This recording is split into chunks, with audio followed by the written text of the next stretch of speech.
Special hearing of the State Board of Education. I'm now calling our meeting to order. As a point of privilege, prior to getting started to our one action agenda item this morning, as many of you all know, I'll be rolling off in this position of chair of the State Board here very shortly. This will be my second to last time as chairing of this board.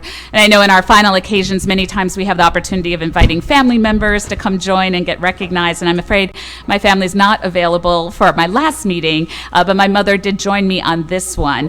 And I know that as many times as I give public presentations, it's very rare for me to have my mother in the room and for me to actually publicly thank her.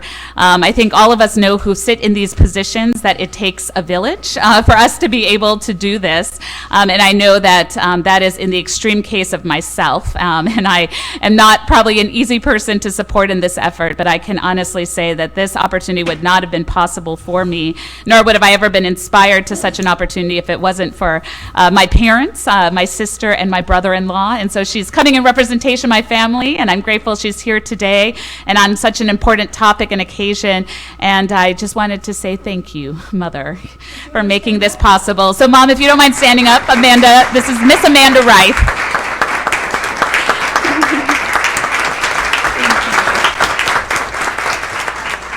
And she's a little bit on the shy side, but she's also worked in the Fayetteville Public School System for over 20 plus years. And so this is, I know, a personal issue for her as well. So thank you. Thank you, Mother, for joining. So with that, we do begin this morning with our one action agenda item, and that's review of the Charter Authorizing Panel's decision to revoke the charter of Covenant Keepers Charter School. Ms. Boyd, you are recognized to introduce this item this morning. Thank you, Madam Chair. Alexandra Boyd, Director of the Charter Unit for the ADE. On Wednesday, April 19, 2017, the Charter Authorizing Panel met and voted to revoke the charter of Covenant Keepers College Preparatory Charter School effective June 30, 2017, with a vote of 6-1. On Thursday, May 11th, the State Board of Education voted to review the decision made by the panel, and that's why we're here today.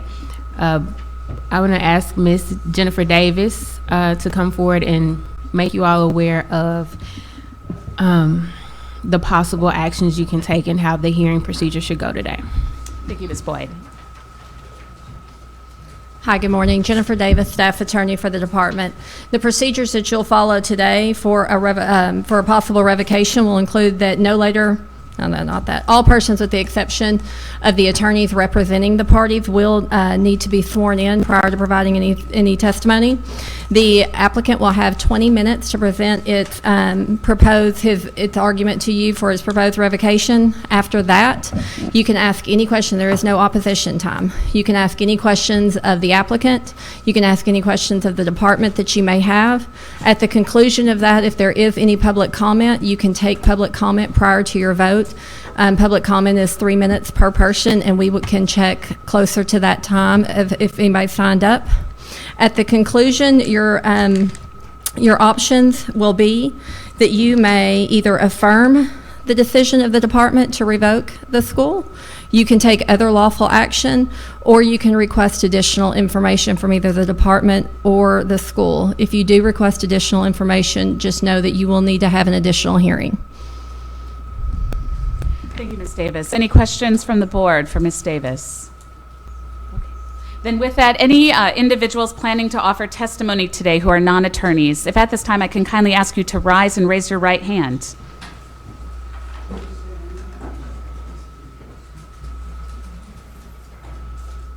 Thank you. Do you all swear or affirm that the testimony you're about to give shall be the truth, the whole truth, and nothing but the truth? Thank you. Then with that, to our applicants, Covenant Keepers, you are recognized for your 20 minutes.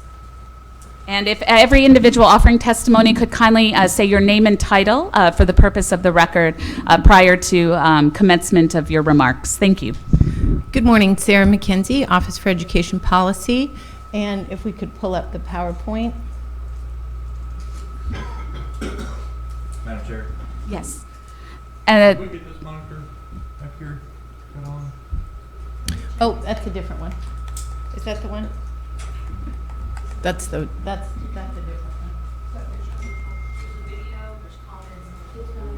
Yeah, it's not even on this TV monitor over here. Is it the OEP one? Yeah. Okay. Thank you.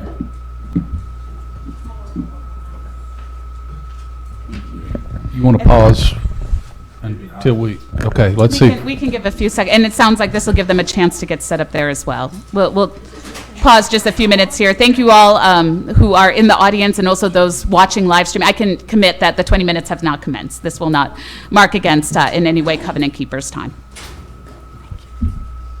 And thank you for your patience as we get everything set up here.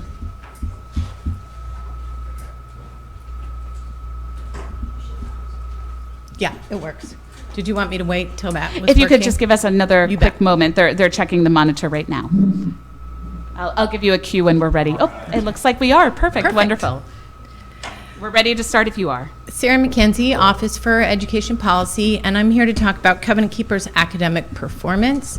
I'm going to be going over proficiency and growth as requested by the board. I'm going to compare to similar schools, Cloverdale, Henderson, and Mableville, nearby schools serving similar students in the same grades. This is just an overall. You can see the growth scores for 2015-16, the at-risk students for 2015-16 that were meeting or exceeding, and the percent free and reduced lunch. We're going to start by talking about proficiency, which can be helpful information, but it doesn't address the fact that students may be starting from different performance levels, and it's sort of a blunt level. A blunt measure. Students are either proficient or not proficient. It doesn't account for all the variation in between.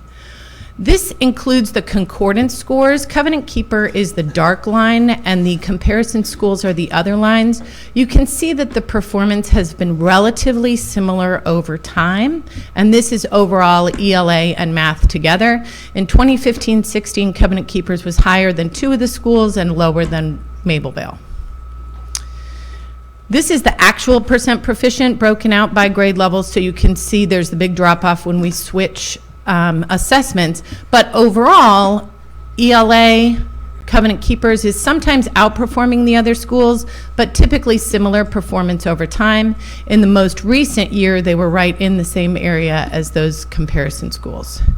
This is by grade, 6th, 7th, and 8th.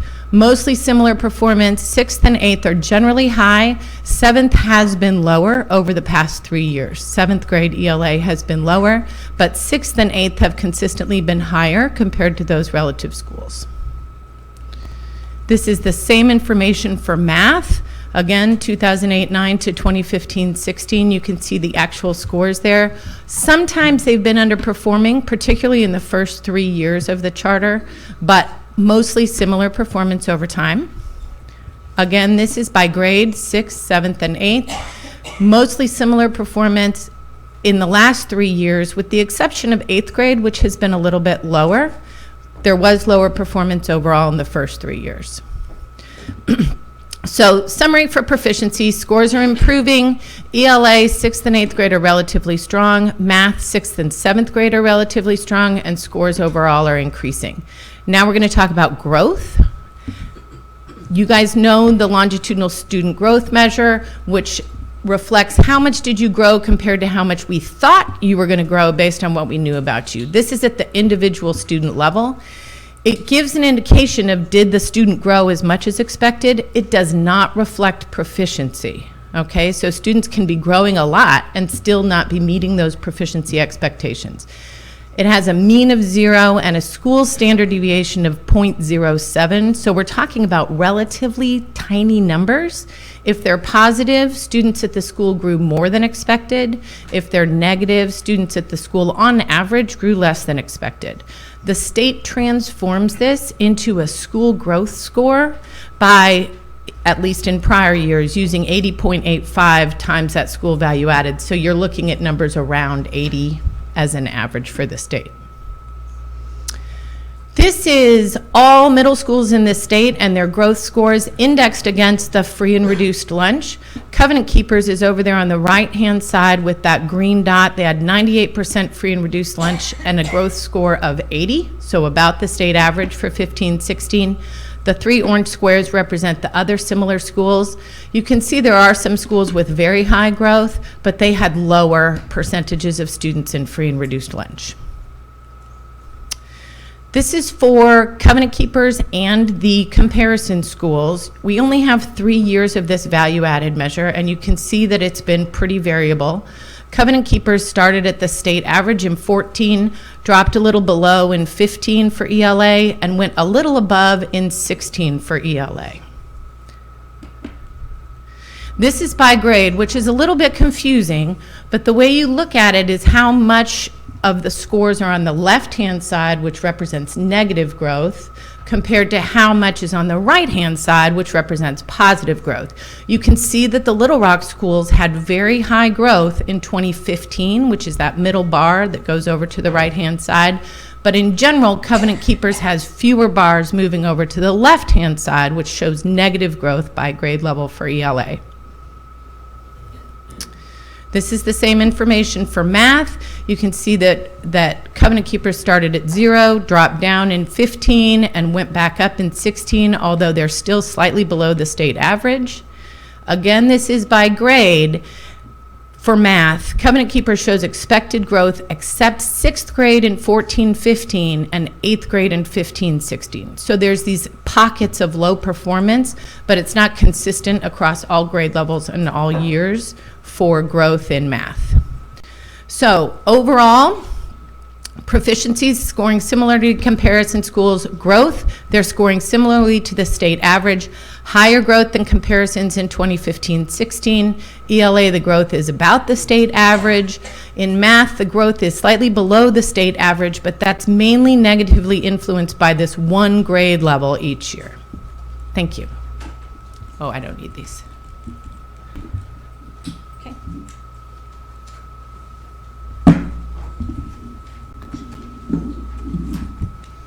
I'm Jess Askew. I'm counsel for Covenant Keepers. What I'd like to do is address the corrective information, Dr. Hill, that you and a couple of others asked for when we were here last time on this matter.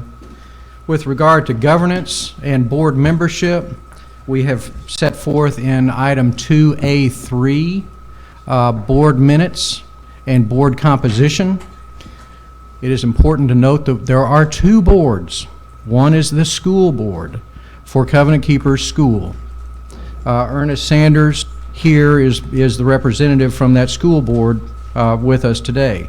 There's another board for the City of Fire Community Development Incorporated.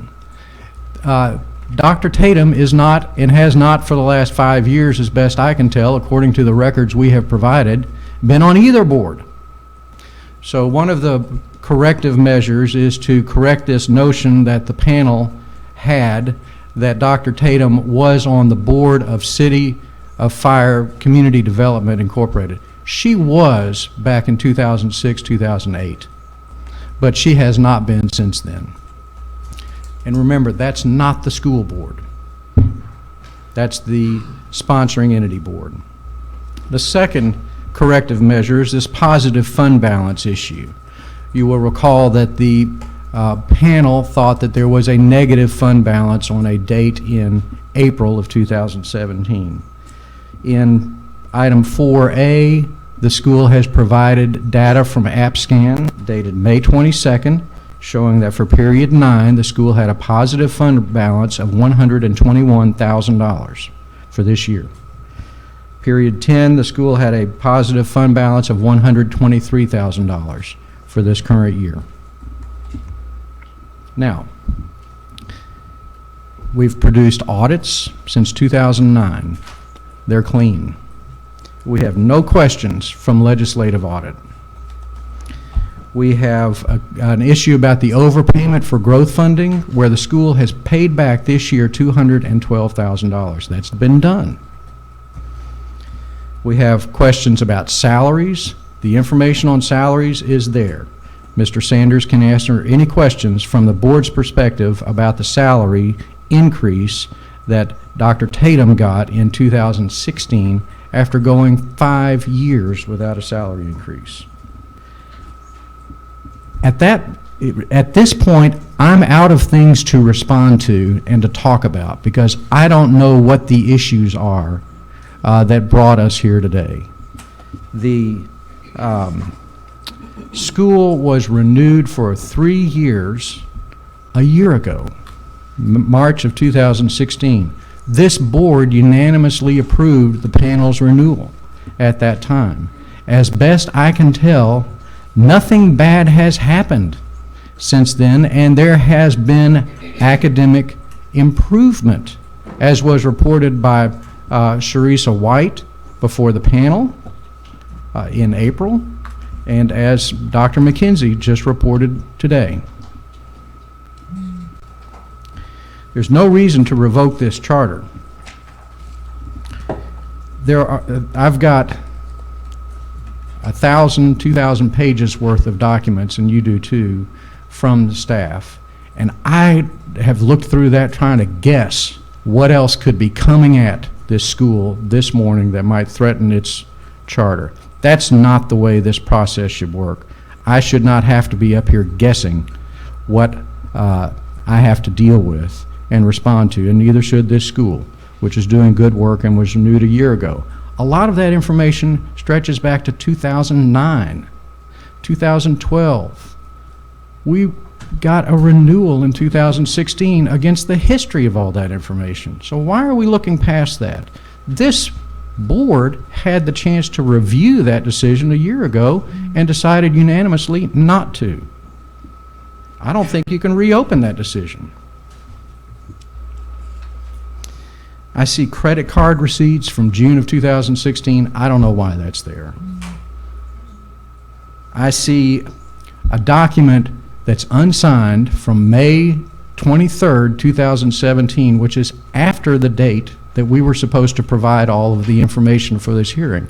That information, unsigned, came from someone at the department. It's anonymous. It's about financial notes, and it complains, well, we're supposed to have all the credit card receipts, and we don't have them. Well, we've got them here today. And why do we have them here today? Because we heard when we read that anonymous note from May 23rd that somebody wanted them. Well, we have them now. The backstory there is the department wrote a letter November of 2016 saying we're coming out to do a financial assistance review, and did, and at that time said, give us all your credit card receipts. Well, what was available was June of 2016, and the rest weren't there handy to give to the department. So the school gave them what was available. After that, nobody from the department went back to Dr. Tatum or anyone else at this school and said, you owe us a whole bunch of credit card receipts or credit card bills. Where is it? The school is and always has been transparent. So I can't guess what else we have to deal with here. And if there is additional information, it needs to be non-anonymous, it needs to be based on proof, and we need to have some opportunity to respond. This is very serious. I still don't understand why we are where we are.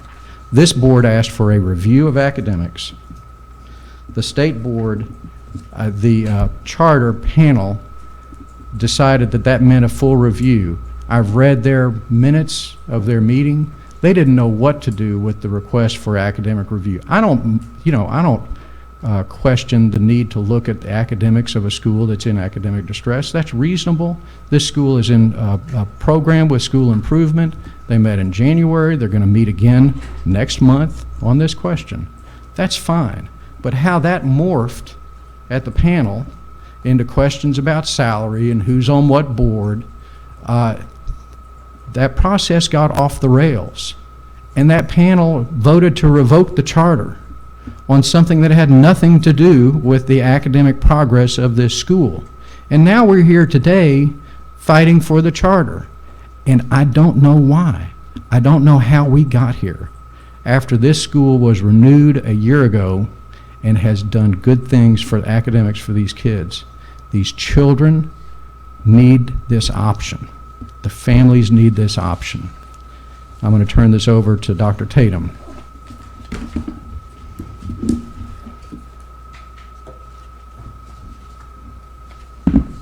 Good morning, everyone.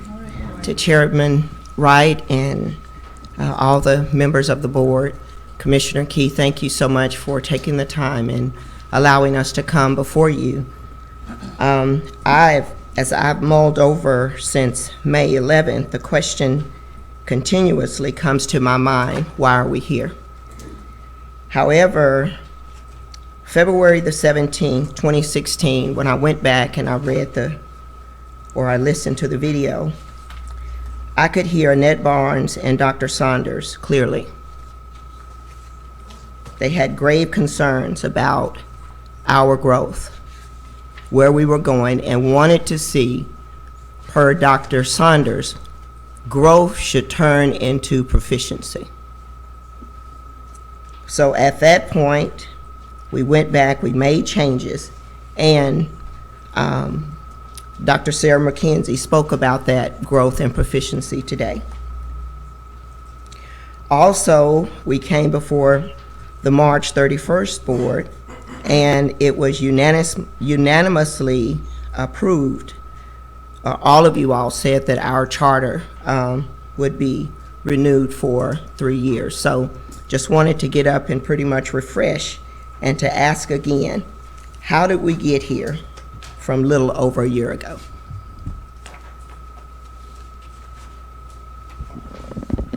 Thank you, Dr. Tatum. I believe there's still 4 minutes, a little over 4 minutes if you all have. The rest of our time. Okay, thank you for that.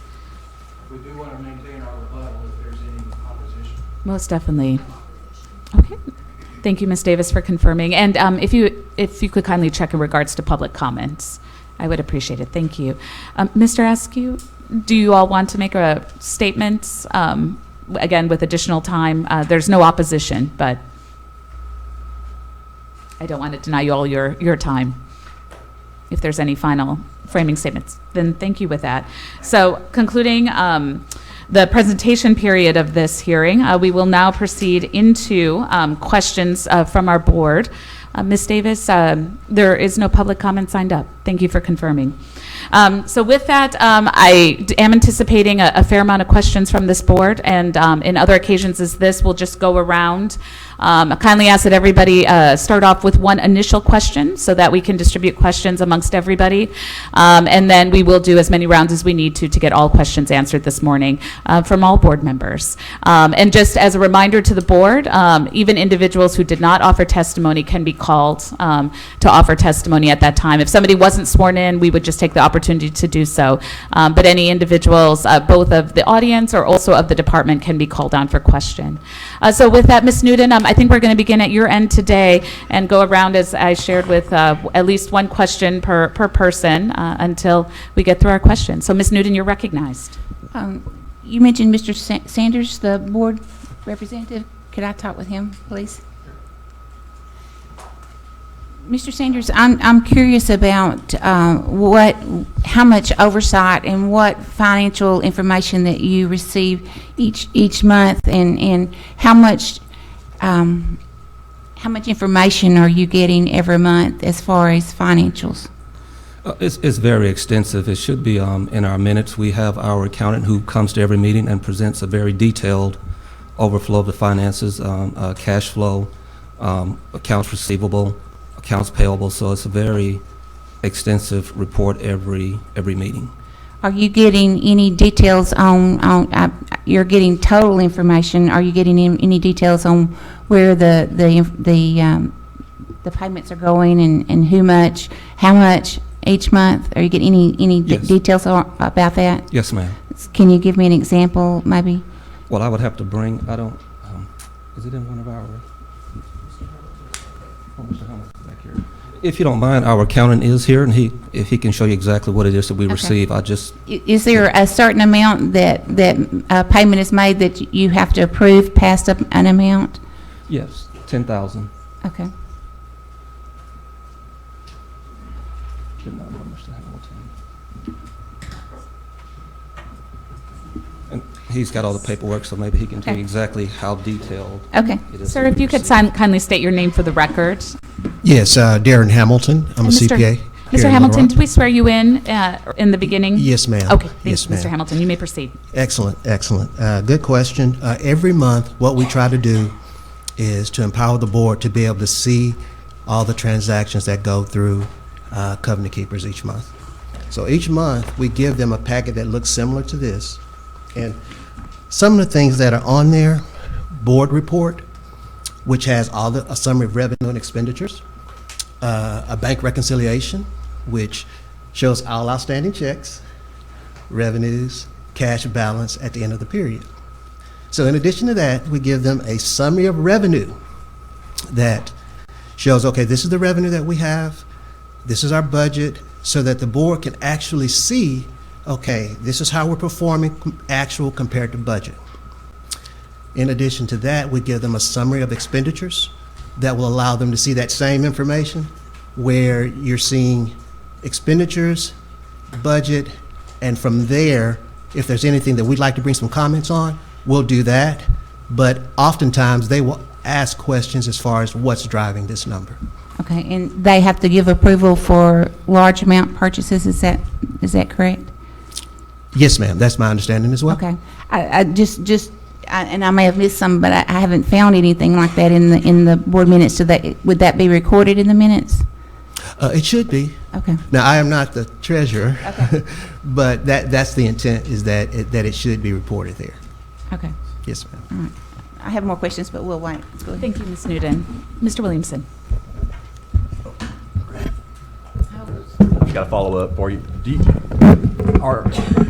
think the board is comfortable in going through the financials? I mean, do they have a base knowledge of? That's an excellent question. I think that board governance is key when you have charter schools. And I also think that it's very important as you select your board, you take those type of things into consideration. And based on my experience with covenant keepers, I feel that their knowledge base is adequate enough to ask the right questions, meaning they'll see something that doesn't look like it should, and they'll say, okay, I see that salaries are maybe, I'm just using an example, this is not actual, but I see salaries are 10,000 more than what we budgeted. Can you give us a little insight on what's driving that? So based on that, Dr. Tatum, Ms. Hill, and myself will get together and get them a response. I do think that they're engaged. I will say that some are more engaged than others, but I will say that everyone that sits on the board, they really seek to be engaged in the financials. Ms. Chambers. I have a question, a procedural question, and please coach me if this is not appropriate to ask, because I would direct it, I think, to the panel or the panel members. So when we were together earlier this month in the regular meeting that caused this hearing to occur, it seemed that there were at least a few misunderstandings in certain pieces of data, or there was absence of data, and ultimately what might have led the panel to the decision that they made. And I think the panel does a very good job of looking at data and bringing judgment to bear when they render an opinion. Since additional data has now been provided since we last met as a board, of course the panel wouldn't have come back together to review their decision, but I'm curious if the data that was produced between their decision and now, if it would cause the panel to make a different decision. And I don't know who could speak to that, because it gets a little bit back to the question, so how did we get to this point, and have we resolved it? Yes, Commissioner. I think that's why we have the review process option for the state board. I really don't think there is an answer for that question because, as you stated, the panel did not reconvene. Individual members may or may not have reviewed the additional information. But that is why, we go through this so that you all have the ability to fill in the gaps. I know that probably doesn't help you much, but I think that's the process that we have, and certainly would look to my legal team to affirm or correct anything that I just stated. Ms. Davis. No, I think that that's correct. If you have specific questions about any of the specific data, then we can address those, but I don't think that it would be fair to the panel members or the applicant or really anybody involved to kind of rehear that again outside of the formal procedure. So if you have a specific question, then anybody at the department, we will be glad to address that as best that we can. Okay, let me see if I can can I have another question? Since this one wasn't complete, since it tied to it, yes, please, by all means, Ms. Chambers. So I don't know if this is specific enough, but if we go back to what I believe was initially intended to be an academic review that became a financial review, were there any specific academic issues that surfaced in the panel discussion or panel decision that we've now seen additional information in regards to? Without actually polling all the members, I can't say, but based on the information that I have, that there wasn't necessarily anything different in the academic information, that they felt like they had the academic information enough to make their decision at that time. Thank you. I'm going to work on another question. Thank you. And Ms. Chambers, you can ask, if I'm correct, Ms. Davis, questions of individual members of the Charter Authorizing Panel. So if there's a question tied that might tie to the specific expertise of somebody, for example. Thank you, Ms. Chambers. Dr. Barth. Thanks. My first question is really just informational, and it's about a document. And I need some clarity about where the material came from. And this is in the information provided by the ADE staff, and this is in the document titled Financial Notes and Other Information down in Other. And what is that data? What is that material? It feels like a compilation of other material, and I didn't know what the difference was in the red type and the black type. I just didn't. I got a handle on what was in there, but I didn't know where all that came from. Right. I think I can help. So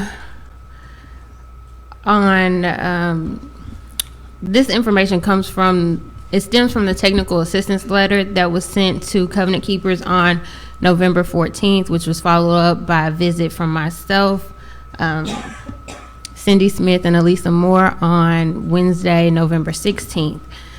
So the bulleted items you see towards the bottom are bullets that were actually in the letter for information that we requested. And then the red text is information provided from Ms. Elisa Moore as a follow-up into what was received and what was not received. So that's what that is. And that's where that information comes from. Okay, and so this was just from a series of interactions over several months, kind of pulled together in one document. Okay, that's correct. Okay, great. Okay. On the financial front, then a substantive question about City of Fire and its financial health, because elsewhere in the materials there is the sense that any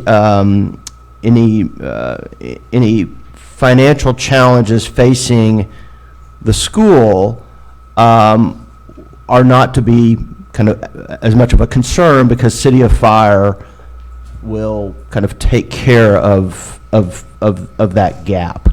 And so I needed some clarity about the exact nature of the relationship between City of Fire and the school, and kind of how what is the line of credit in essence for the school with City of Fire. I mean, we're told we shouldn't be concerned about some negative numbers for the school because City of Fire will kind of fill that hole, but I'm left with confusion about exactly at what point we should be worried, because we really don't know the agreement between the two, and we also don't know the financial health of City of Fire because we don't have their materials. So if somebody could just speak to that whole series of questions about the relationship, especially the fiscal relationship between the two organizations. And I don't know who that person is. Thank you, Dr. Barth.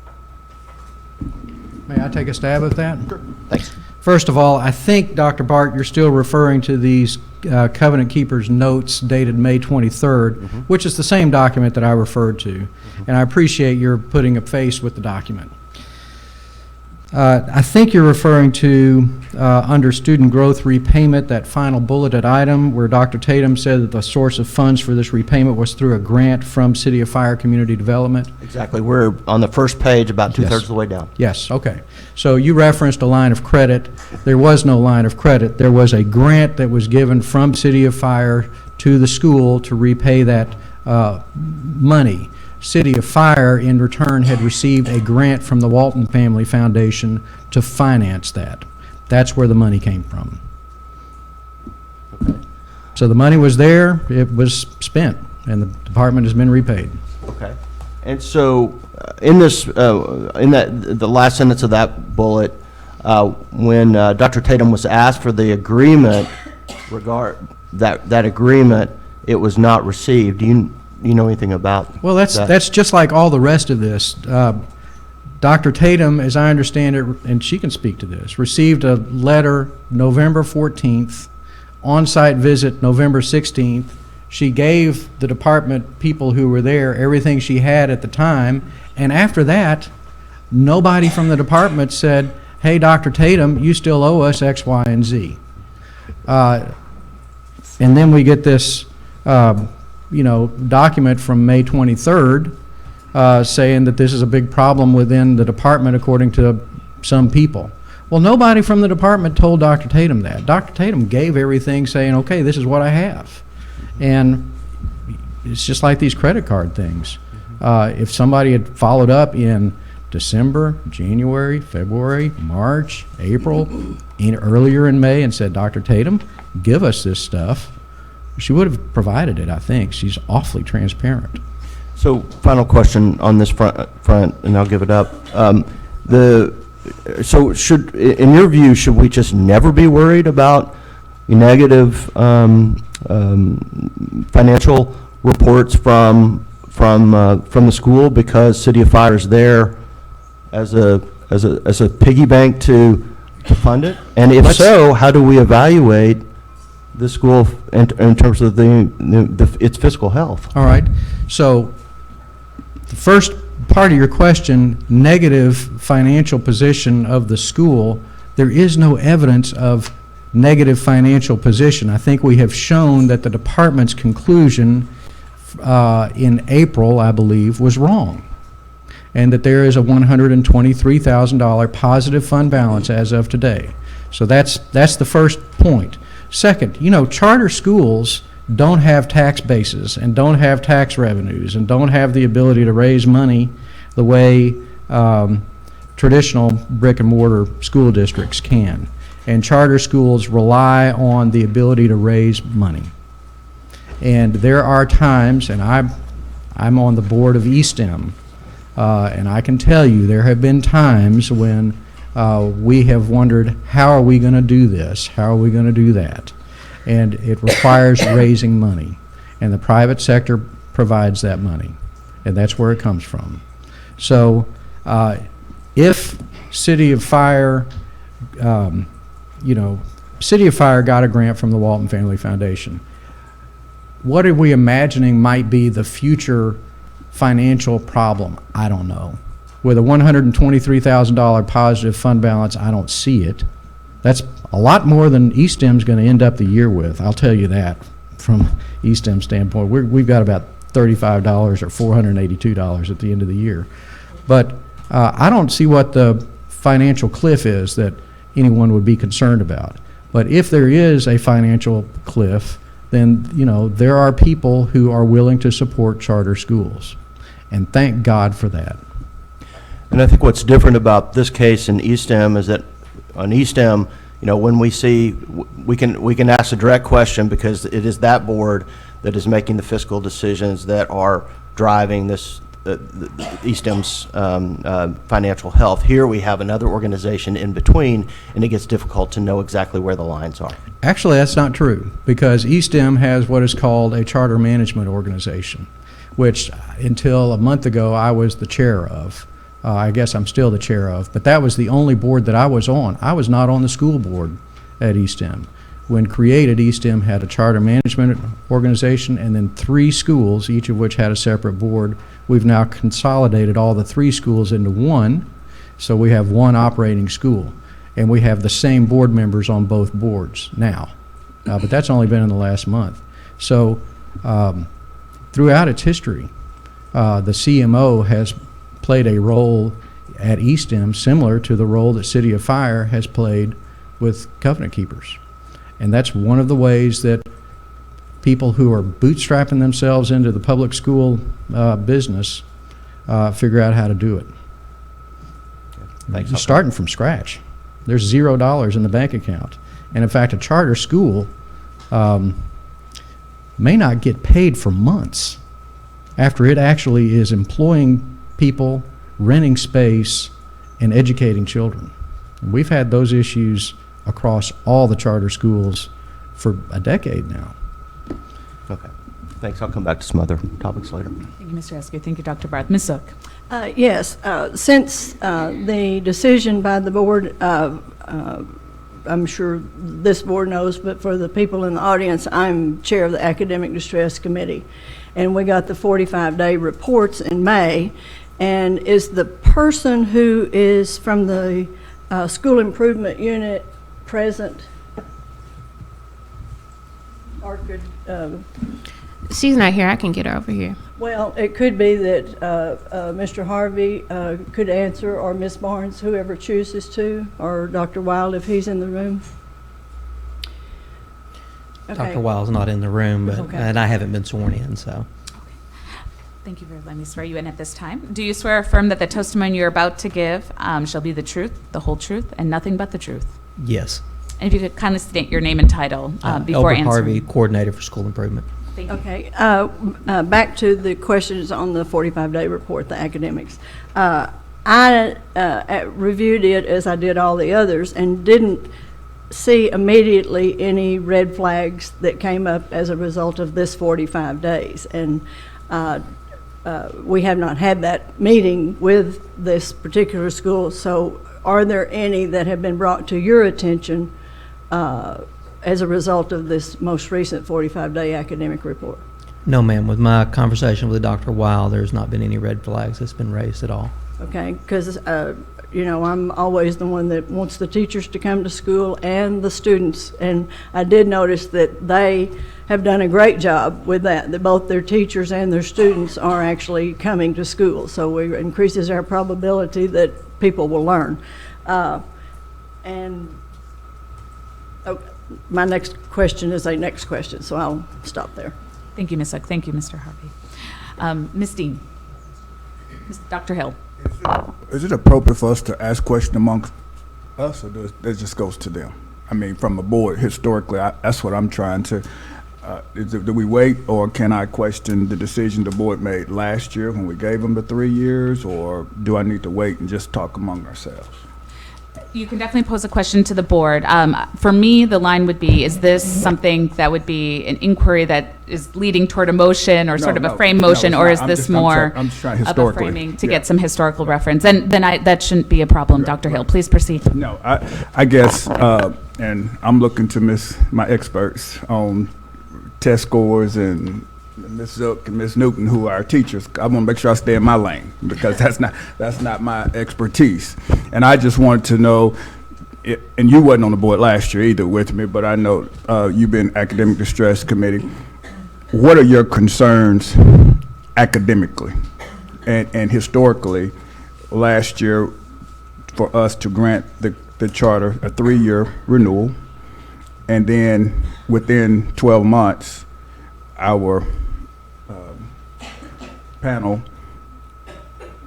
recommend that it be closed, but we had granted a 3-year based on academic performance that you were comfortable with, and being that based on your expertise, do you see any reasons that, you know, speaking across the lines of other peer institutions, that we have a concern on academics? And I think it's important for us as a board to make sure that we get that clarified before we go to anything else, because, you know, and then if there's another issue, then let's put the scope on that. But since in academic distress, which we want to make sure that we are answering the questions on that, which I think speaks back to what the original meeting was about, and I want to make sure that we answered all questions along that line. And last year, when you granted that, were these financial issues a concern in the last meeting I mean, when we gave them the 3 years, and what has changed? That's, as I sit here, that was my question to the board. Academic distress rarely is even aware of the finances unless somebody at ADE staff comes to us and says they're on watch or, things like that. For example, I was not even aware that a charter can't be put in fiscal distress, like they're in academic distress. Mr. Williamson and Ms. Dean were both on the committee at the time that we made the decision, and we rely heavily on the school improvement unit, and that's why I wanted to know if they saw any red flags on this most recent 45-day report, because I didn't. Their attendance has improved, their number of students scoring low. Obviously, we were concerned because it's in academic distress, but we also get good information that there is this growth. Sometimes it's in these 2 grades, and sometimes it's a different 2 grades, and sometimes it's math, and sometimes it's language arts. And I think therein lies the problem when you have a 6-8 school, is because all the 7th graders weren't there in 6th. None of the 5th or 4th or 3rd graders were there. Some of the 8th graders came because they just weren't making it at another school. So you don't have, you're not looking at the exact same kids. And, these are the kind of things that we try to work our way through. And there's no real form to answer all those questions. So we have the questions to the principals, we have the attendance reports, we have those kind of things, but without, I'll speak not for Ms. Newton, but without me being there on an everyday basis, I have to rely on those that are and the reports that were given. It seems to me that the growth is better than it was at that time, even though we have to think in terms, because we have 3 different tests. We were waiting and hoping that their tests last year compared to this year, we could get a better feel for that. But I think that was one reason even the legislature and the department said, let's pause on the reassigning people to academic distress or labeling new people, because when you go from one test to another, as good as a concordance is, and they are good, it's still 3 different tests. And so that's why we're looking as much at growth as we are just the summative test. And I guess historically, and I don't mean to ask 2 questions, but I guess historically, I'm asking that if we evaluated that last year as a board, which I was not a member of, and we felt that 3 years, is that standard? Or is it 5, 3? Because we're going to say, okay, we realize you're making progress, and we want you back in 3 years to make that decision. Is that right? Ms. Boyd can speak to that, but they can request a certain number, but it varies, and it's partly part of the review process. But Ms. Boyd can speak. Thank you, Madam Chair. Yeah, I think I can help here. In the past, if a school is on an intervention list for academics, the panel and the state board have not granted a renewal for more than 3 years. As Ms. Rice said, they can ask for up to 20 years of renewal. But in the past, when they're on an intervention list, the panel and the board have not approved anything more than 3 years, because traditionally that's about how much time it takes to show a difference in test scores. All right, so we made that decision based on a 3-year analysis that would come back before the board. Yes, Dr. Barth. Well, just to respond, at the time, and it was unanimous vote, and even though I think some of us had deep concerns about the academic performance of the school, there was an awareness that we could be back here today or any point between now and that end of that 3-year period if there was not improvement. Moreover, that decision in March of 2016, we were on the cusp of getting some additional data, academic data, and we thought it was prudent to see where we were with that next snapshot before making a decision. But there was a consensus that it was more prudent to give the school that chance rather than taking action at that point. So based on that information, Ms. Zook, and what you just said academically, but you have been pleased with the progress academically? I mean, based on OEP? They're going in the right direction. I wouldn't say pleased. I'll be happy when everybody's not in academic distress. But yes, improvement. I have not had Dr. Wild or his team or anything that are in the written reports give me great pause, no. And now Ms. Newton's on the committee this year, and we've had 2 reports from Covenant Keepers, so she, in fact, could respond to this, as can Mr. Williamson and Ms. Dean. And thank you, Mr. Hill. I will say that there will be a time for exchange. I just do want to make sure we get all of the questions out there, because I do think that might help elucidate. And actually, I'll take my turn with the questions, and I think it piggybacks in part with you, Mr. Hill. One voice that we haven't heard on this specific issue that I think gets to actually both of your comments has been Ms. Barnes, in that she was actually absent on the day that the charter authorizing panel met. And Ms. Barnes, I don't know if you were sworn in, and if not, I would appreciate the opportunity to do so. To be honest. But I thank you for allowing me the privilege of swearing you in at least one more time before you go off to retirement. Do you swear or affirm that the testimony you're about to give shall be the truth, the whole truth, and nothing but the truth? I so affirm. Thank you, Ms. Barnes. And so because academics really was the impetus to all of this, I was wondering if you could actually speak a little bit to Dr. Hill's question. Over the course of this last year, I know the question was posed in terms of red flags, but would you be able to offer us a broader analysis? Have we seen the type of growth that might have been expected? Are there any additional pieces of information that if you had been there on the day of the charter authorizing panel that might have helped inform this conversation? Oh, very deep.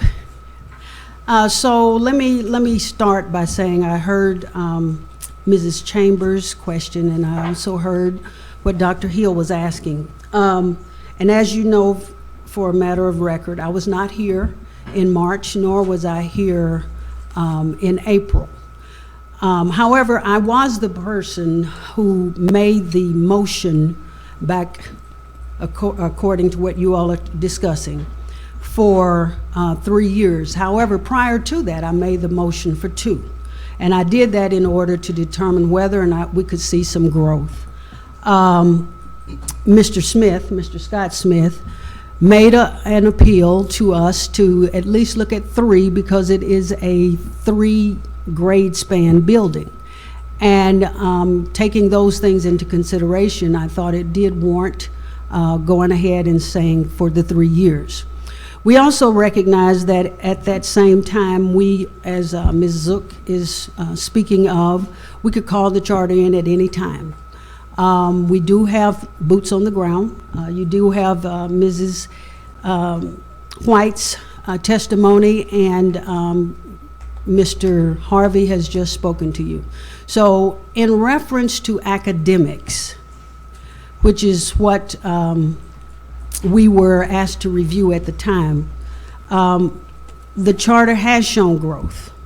The charter has student proficiency and performance that was extremely low, just like we have some in traditional schools. And when you have that, you have to pay attention to growth, because performance may not ever reach the bar that you're looking for.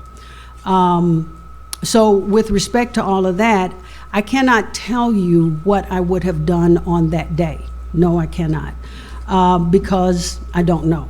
I do know that when I made the motion, I made it with respect to the fact that the charter does serve a specific population. I did not make it in reference to fiscal matters and fiscal matters were not on the table when I made the motion for renewal for 3 years. And again, that renewal was made with the understanding, just as any other charter or any school, if there are any risk factors presenting, they could be called in because they were on a number of other intervention lists. They could be called in at any time. So that was what we did. That's what I did. And again, I was not here, so I can't speak to the whole discussion process. But as far as academics, I would have said the same thing that Mr. Harvey stated. The growth is there. You know, as to whether it will continue, that's what we watch for anywhere. So there you have it. That's where I am with that as far as academics. Yeah. Thank you, Ms. Barnes. So we'll proceed with the second round of questions and see how far we get. But Ms. Newton, if you have a second question, please proceed. Thank you, Ms. Barnes. Yeah, I know that I wasn't on the board last year, and I know that a charter can be called in at any time if there are other things that come to light. You know, even if there are an academic distress, you're still concerned. Okay, I mean you're not. You still have problems. Okay, so I wanted to make sure we understood that. My question goes back to something Dr. Barth asked about a while ago. I looked at the auditor's report, the independent auditor's report that came from Scruggs Ridge and Company Financial Services, and that independent auditor's report showed that as of last year, June 30th, there was a negative balance of $122,000, and that was from the auditor's report. That wasn't from, I mean, that was from what was done there. And then this year, I can't remember the exact amount, but you were saying there was around $122,000 in the bank right now. But I'll look, and I'll admit, Mr. Williamson, I don't understand all this. So somebody's gonna have to help me out, and I'll get somebody from the department to help me a little bit here. There was $342,824 from, it says miscellaneous revenue from local sources. Am I right? Is that how I'm reading that amount? So without that income, would they have also been a negative balance? And so maybe Ms. Smith or Ms. Moore help me out a little bit there and tell me what am I looking at, I guess.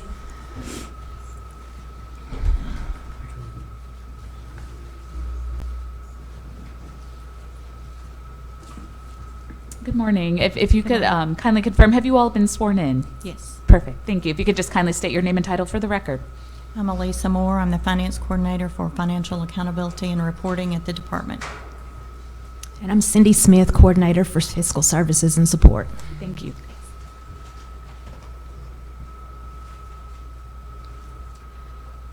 Just tell me about a negative. This is an official audit report. It's not something that y'all did, right?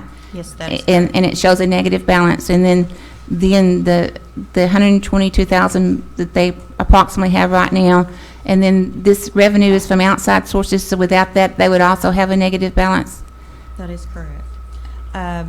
If you could kindly speak into the microphone, I apologize. Thank you for the purpose of both live streaming and the record. Thank you. Okay. The audit itself, as you can tell, if you're looking on the page where it shows you the negative, there are several funds. The general fund is really what Cindy's unit looks at, and it's what we really consider cash flow funds. The other, you'll see special revenue and I think other. A lot of those items have specific purposes that we call restricted. So that's what you're seeing, and you take it all into consideration. One of the concerns that we had in looking at some of the material was exactly what you had asked about, and that was miscellaneous revenue, because we could not tell exactly what that was coming in. It just said receipts and things of that nature. So that is a correct assumption that without that possibly that is where they would be today. Okay. Because I'm admitting I don't understand a lot of this. What jumps out at you that, from looking at this, that I should be concerned about? During the meeting in November, when we went for the assistance, we met with Dr. Tatum and Ms. Hill, and some of the things that we looked at, I know we had requested information from May and June. That is common practice to go back a month or two prior to a year beginning, which was 16-17 current year that they're in, to see what took place those last few months, to see if something was carried over inappropriately or coded incorrectly. That is just common practice in order to assist them, which was the purpose for that meeting. So that's why we had requested those specific dates forward, to see what kind of picture we could take at that moment, what procedures they were using, how they were coding things in order to assist them. And we requested several documents that had the appearance, not saying it was or wasn't, but when you look at something from a financial standpoint, gave the appearance that maybe there were cash flow issues. Red flags is what we call it. It may not have been, but we could not determine that based on not receiving the information. We did, one of the concerns that was voiced was that a new law, Act 989 of 2011, specifically stated that schools had to initiate and authorize amounts before they could be electronically transferred or drawn down out of a bank account. When looking at the bank account for Covenant Keepers, the notification was that they had a large amount of those. We had asked the question of, could you show me where those were reconciled? And that was something that had to take place prior to those being drawn. That was one of the things that we had asked for, again, just to prove or disprove whatever we were looking at in order to help them. The amounts on some of the transfers from the account were even amounts, so that it appeared, not saying it was again, not saying it wasn't, it appeared and was a red flag that the amounts were being paid with what they could pay at the time, maybe. A $5,000 payment, for instance, or a $30,000 payment, I know, for the student growth repayment, but then you would see an amount coming in miscellaneous income. And with documents that may have, those questions may have been answered. Cindy and I were there. We did ask things just based upon a financial review to also assist them when Ms. Boyd's unit was going in. That was assistance that we did offer. To my knowledge, Cindy and I had asked several times and were asked, had we received those documents, which we did not receive, in order to determine one way or the other if they needed additional assistance, or if that was the case, that there was cash flow issues or not. So those are just facts that we couldn't determine based upon the documents that we didn't have. We did on December 9th. I sent Ms. Boyd an email and asked her if she had received the documents that we had requested. And then Ms. Moore and I communicated. We again listed what we were still waiting on and sent it back to Ms. Boyd, and she said she would be in contact with Covenant Keepers to make sure that we did get that documentation. And then in January, our supervisor, Mr. Rogers, we contacted him and asked him if he could help us. And I guess he had talked to Dr. Tatum, and she said that we were asking for too much information in a too short period of time. So we were trying to give them plenty of time, but we did, in January, we still had not received the documentation from November. So, Ms. Boyd, you did try to reach out to get the information? Yes, ma'am, via telephone. And Mr. Rogers, did you tried to reach out and get information also? Ms. Newton, Mr. Rogers and I were both on a phone call with Dr. Tatum on one occasion. Okay.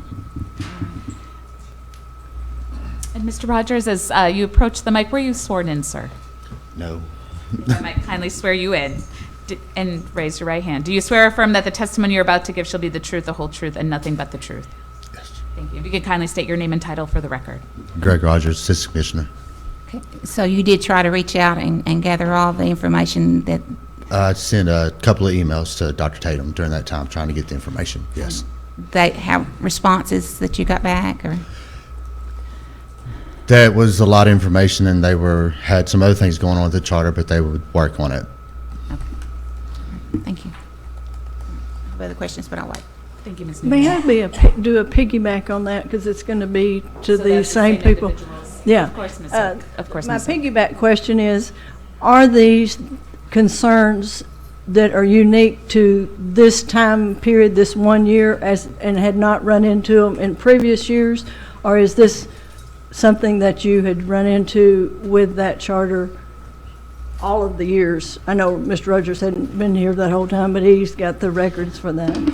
The first red flag for us was the negative $110,000 unrestricted fund balance they're closing. And They had not closed negative in prior years, so we would not have actually started looking for reasons. So that was in June? That was the red flag, yes. June And- of 2016 or Yes, ma'am. December? June of June, 2016, yes. which So- was after we had renewed for 3 years. Yes, and we would actually not start looking in detail until at the end of September, because that's when they can actually close their books.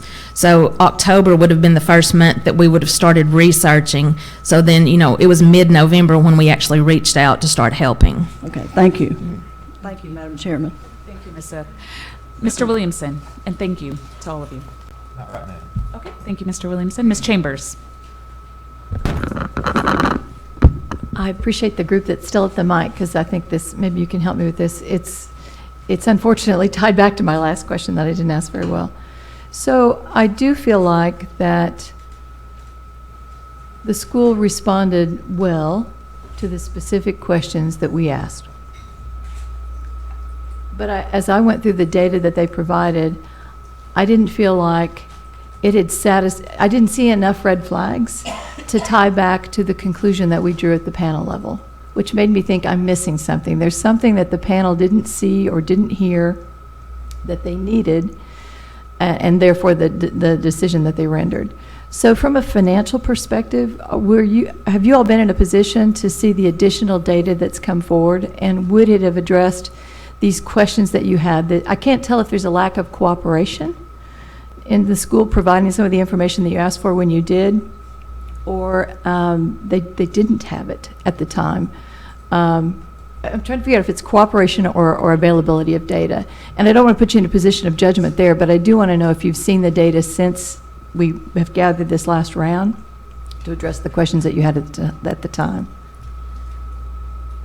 The information that we requested regarding the reconciliation of items, what I would have expected to see is a form showing me an amount and where it was coded, why it was coded that way, signed off with proper approval, probably by Dr. Tatum and whomever, maybe our bookkeeper, Ms. Hill, or maybe Mr. Hamilton, in order to reconcile the amounts that we were seeing flow from the electronic withdrawals from the bank account to the bookkeeping, so to speak.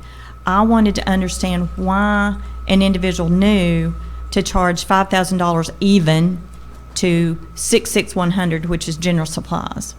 And that was just a question in general, because we could not determine why that amount, just to prove that it was reconciled. And maybe it was, again, we just didn't have the documentation. My understanding when we were there, they were being audited so that all of the records were not there. We were told that Mr. Hamilton was unavailable, but he would be back the following week. I have not seen documents to that effect. A document was given to us. What we had requested was proof of reconciliation. What we received was a document that I think is part of the material provided that is a completely blank coding sheet that maybe it's used for petty cash, maybe it's used for attaching to an invoice. I don't know. But that did not prove that there was proper reconciliation, proper approval to initiate those amounts that were being coded to the AppScanner e-finance system and how they were being charged for the amount they were being charged. And that's all that we had requested. And I have not seen any documents. Thank you. Dr. Barth. I think I actually have some questions about growth, but since this group is here, I'll go to a different set of questions. And it does relate to the American Express materials that we got. Is there anything in there that raises red flags? Anything in those materials at all? You had more of that. I think what really was the red flag to us was seeing the payments for the even amounts back to American Express and us wanting to know the reconciliation process. If they paid $5,000, what was it going to? Did they purchase food? If they did, who was it for? Was it for the students? Was it for the teachers? If they went on a trip, who went on the trip? Was it professional development? Was it something that Dr. Tatum had instructed a teacher to go on? We need the detailed information of how the money is being spent. And that was the red flag for us, because we requested that documentation and we didn't see it. So we can't prove or disprove, we're not making any accusations. We're just saying we can't prove or disprove any of the questions that we have. And those were exactly the questions I had, but I also know that we normally don't see these kinds of materials from schools. And so that was, Right. I was wanting to give the benefit of the doubt about the absence of that information here, but I was left with, obviously, and we're not going to go step by step through that, but I just wondered if there was a kind of a more systematic issue. Typically in a school district, if you have a credit card, you're going to have each line of charging, you're going to have coding written out to the side of it so that you'll know what it was charged to. And then behind that credit card, you're going to have the receipts so that you can prove who spent what, and everything's going to be signed off and approved. So I know that's how my expense accounts would look like, so, okay. Is this the document that was provided to us anonymously? I'm not sure I feel comfortable No, it was in the- discussing, and I know I think it's the listed one under that Mr. Askew referenced in the, No. No, this is, this is listed under information provided by the ADE staff. okay, thank you. that was the actual credit card document that we're Thank you. talking about. Thank you. And if I might Mr. ask, Rogers, do you have anything on that? Do you have anything to add on that piece? No. I thought I was reading your body language to say you had something to add. Okay. and if I might add a question, though, maybe anticipating a question from Ms. Zook, did we see this in previous years? I know we said that there wasn't a negative balance that would have caused a red flag, but was there ever a If we had reconciliation? if we had started looking at their stuff, we probably would have seen the same thing, and it would have been stuff that we would have asked for. So, But because like there I said- wasn't a negative balance, we. Correct. And that's the same with a this. school district, until we start seeing a declining or a negative balance or audit issues, we're not going to just go in and start digging and finding out the details. Thank you. Ms. Zook, do you have additional questions? I guess this would be for perhaps Ms. Tatum and the members of the school board. And then, Ms. Zook, if I can just make sure, Dr. Hill and Ms. Dean, do you all have any questions for the financial team before they sit down? And I apologize, Ms. Zook, I just wanted that's perfectly make fine. sure we don't have them We're treading getting up new and down water too here. much. I know some folks try and get steps in, and I know they're just not, but I do want to be respectful, especially since there's three of them. Dr. Hill. Yeah, on the cash flow, the finances piece, I just understand it from private education, and when you say appearance, was there ever anything factual? No. Okay. No, we just All right. ask questions. All right, so to I mean, assist. so you That is you correct. haven't seen anything that that you would be factual as inappropriate? We have Okay. not received any documents All right, to so- such. We just have questions that Right. are unanswered. I understand. Then on the negative cash balance, could it appear that it was, because I guess when I'm looking at a concern from a cash flow, I want to say, how many students do we have? So would that relate to a decline in students for the cash flow not to be there? I mean, so because I think that's where we have a problem. Because if there's a negative cash flow, then there should be a decline in enrollment based on revenue projection for the school. So I'm saying that maybe I need to talk to somebody from the school, because if there's a negative cash flow balance, did the enrollment drop? Mr. Rogers, if you could speak a little to that in that process. Because that, We weren't saying there's a negative cash flow. Okay. At no point were we saying that in their checking account, they might not have had any money in it. What we're saying is they ended 2016 with a negative balance. That means they had more expenditures than revenues for that year. Whether the cash was bank was negative that time, I don't know. We look at the expenditure they had, their fund balance and expenditures. We do it with every other school. And if this was a traditional public school, it would have been a trigger for fiscal distress because they deficit spend at the end of last year. There's no way around, there's no other way to say that. So the cash flow is not what we're asking about. We never said they didn't have any money in their bank. We looked at 2016 and they ended negative. And if I could just have you correct, Mr. Rogers, while you're there, this issue of the funding following the kids. My understanding is that happens at the beginning of the year. So if a child were to leave, because we're talking about end of the year balances, correct? Then the money isn't taken back, is it? No. Okay. So the money, declining enrollment, that's more of an issue at the beginning of the school year. Is that correct? Yeah, declining enrollment would have been paid for a school district that lost RUT students in this year. Declining enrollment comes a year behind. We pay unless it's a charter school that is expanded a grade or added new, we pay on last year's three-quarter ADM, the foundation funding amount on that. so it's not by semesters? So Okay, I'm sorry. No, and that's where I what just scholars- wanted yeah, to be yeah. able, because it sounded like 'Cause that's where I your was always- question. I was always a negative cash flow balance. So in with private school. our K-12, it's through the full year. Yes, Ms. Dean. Mr. Rogers, I'm just trying to get clear.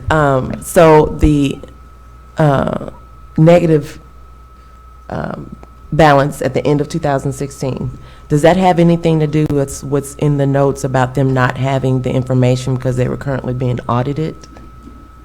no, that shouldn't have had anything to do with it. All right. Thank you, Ms. Dean. Any final questions? And not that you can't call this team back up again, but at this time. So I think you all can sit down. Thank you so much. Now to return to Ms. Zook and your question. Okay, my question and Dr. Tatum and her board, I was the person who asked to see the charter. What is your contract with this board as far as running a charter?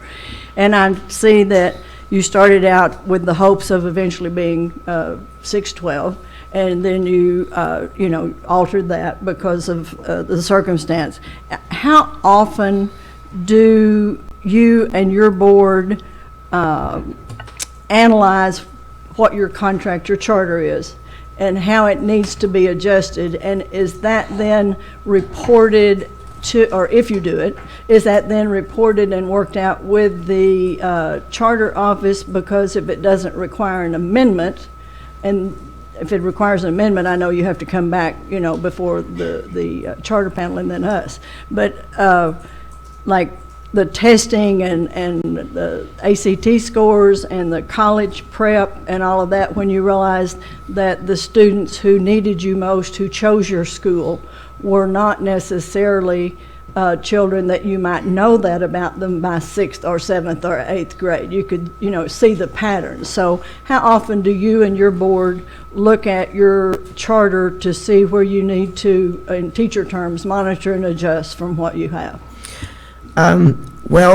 Ms. Zook, what we've done at the end of the 5-year, going into the 3-year, excuse me, my voice allergies, we took our goals, reachable, 3-year span, growth goals and all of that, and those are the things that we begin to share with our board because we want to make sure that we're serving, our community.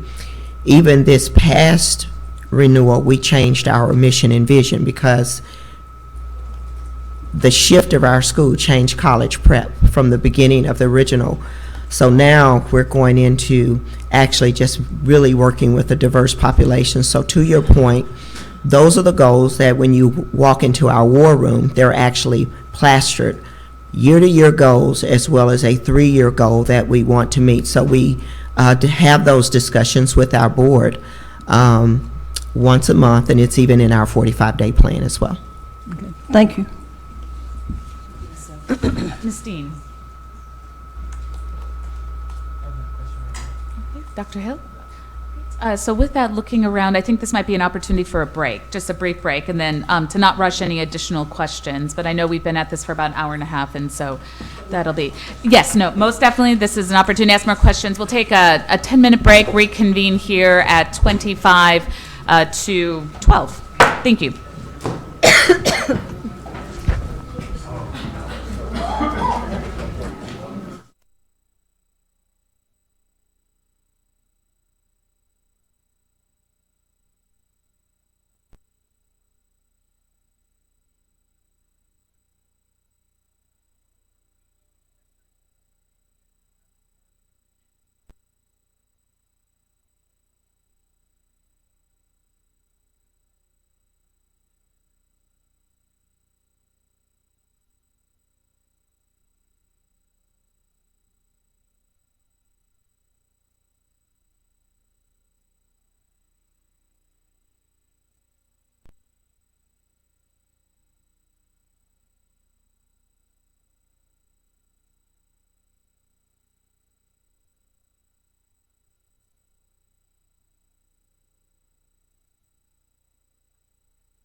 Mr. Askew will introduce some individuals that can speak to some of the questions that have been posed in regards to the negative balance. Yes, thank you very much, and I appreciate the opportunity to go ahead and deal with this issue. Scott McCrae, who has been sworn, would like to address that point. Thank you, Mr. Askew. And Mr. McCrae, when you come to the mic, if you could kindly state your full name and title for the purpose of the record, please. Okay. Scott McCrae, Finance Specialist, Arkansas Public School Resource Center. There's been a lot of conversation on the negative balances and the negative cash flow. I'd like to clear some of that up, hopefully. And I want to go back a few years, and just bear with me if you can. I want to look at legal balances, ending legal balances, and in the FY09, their legal balance ended at $122,000. In 2010, it ended at $13,000. In 2011, it ended at $42,000. In FY12, $65,000. FY13, $89,000. FY14, $80,000. FY15, $108,000. So they have never, since the beginning, inception of their charter school, had a negative balance. Now, when you go to FY16 last year, they, at June 30th, they had a legal balance of $160,000. On July 20th, into the next school year, they received notification from ADE that they had been overpaid on student growth. And that's where the issue comes in. They had to send back $212,000, and that's what caused their balance to go negative. So what we did at the beginning of this year, we met with them. First off, we met with ADE, and we determined what their expectations were on repaying the money. And then we worked very hard with Covenant Keepers to accomplish three things. First off, we wanted to make sure we paid back the money, obviously. Second of all, we wanted to end this current school year with a positive balance. And then third, mostly, we wanted to make sure that the students were getting educated. And we have done all three of those things. We are projected to end this year with a $59,000 balance, which is in line with their ending balances from previous years. So, I just want to point out just the only reason that the charter school ended negative was ADE sent them too much money during the school year. And the charter school was just not aware of that. But again, they did send back the money, and they worked very hard this year to lower their expenses, to increase their revenue, to get that balance to a positive number by the end of the school year.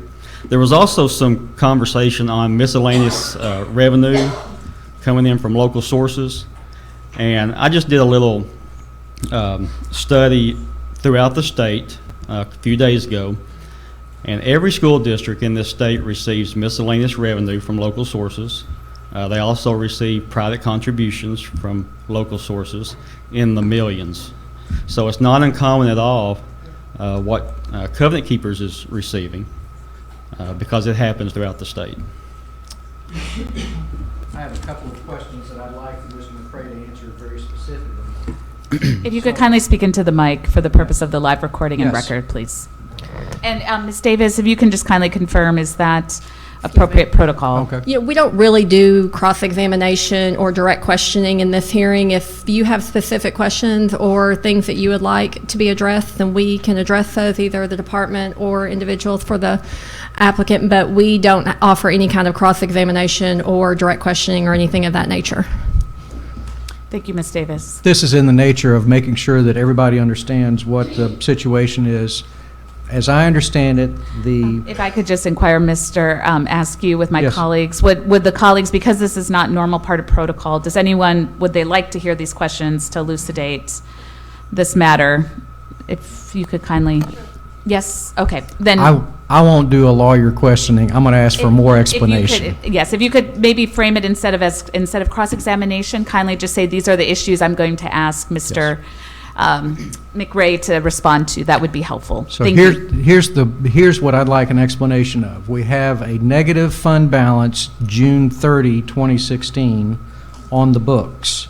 The notification from ADE came after that, July 16th of 2016. Why did that reflect on the June 30th books?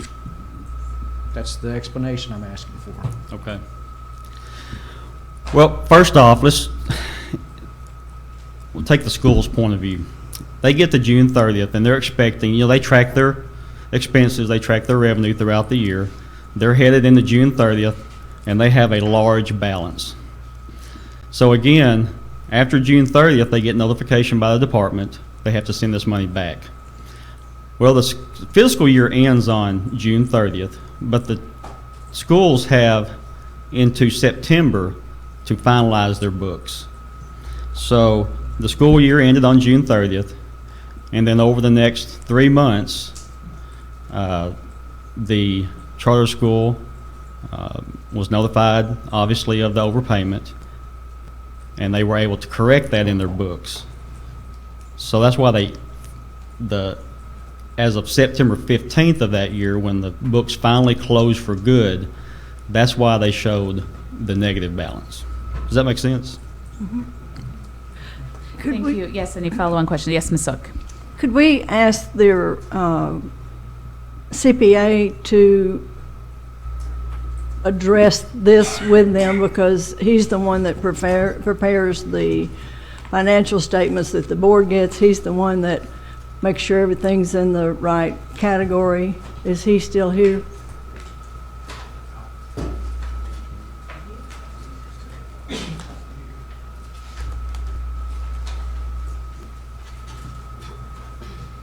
And as he's coming down, Ms. Zook, if you could repeat your question kindly for.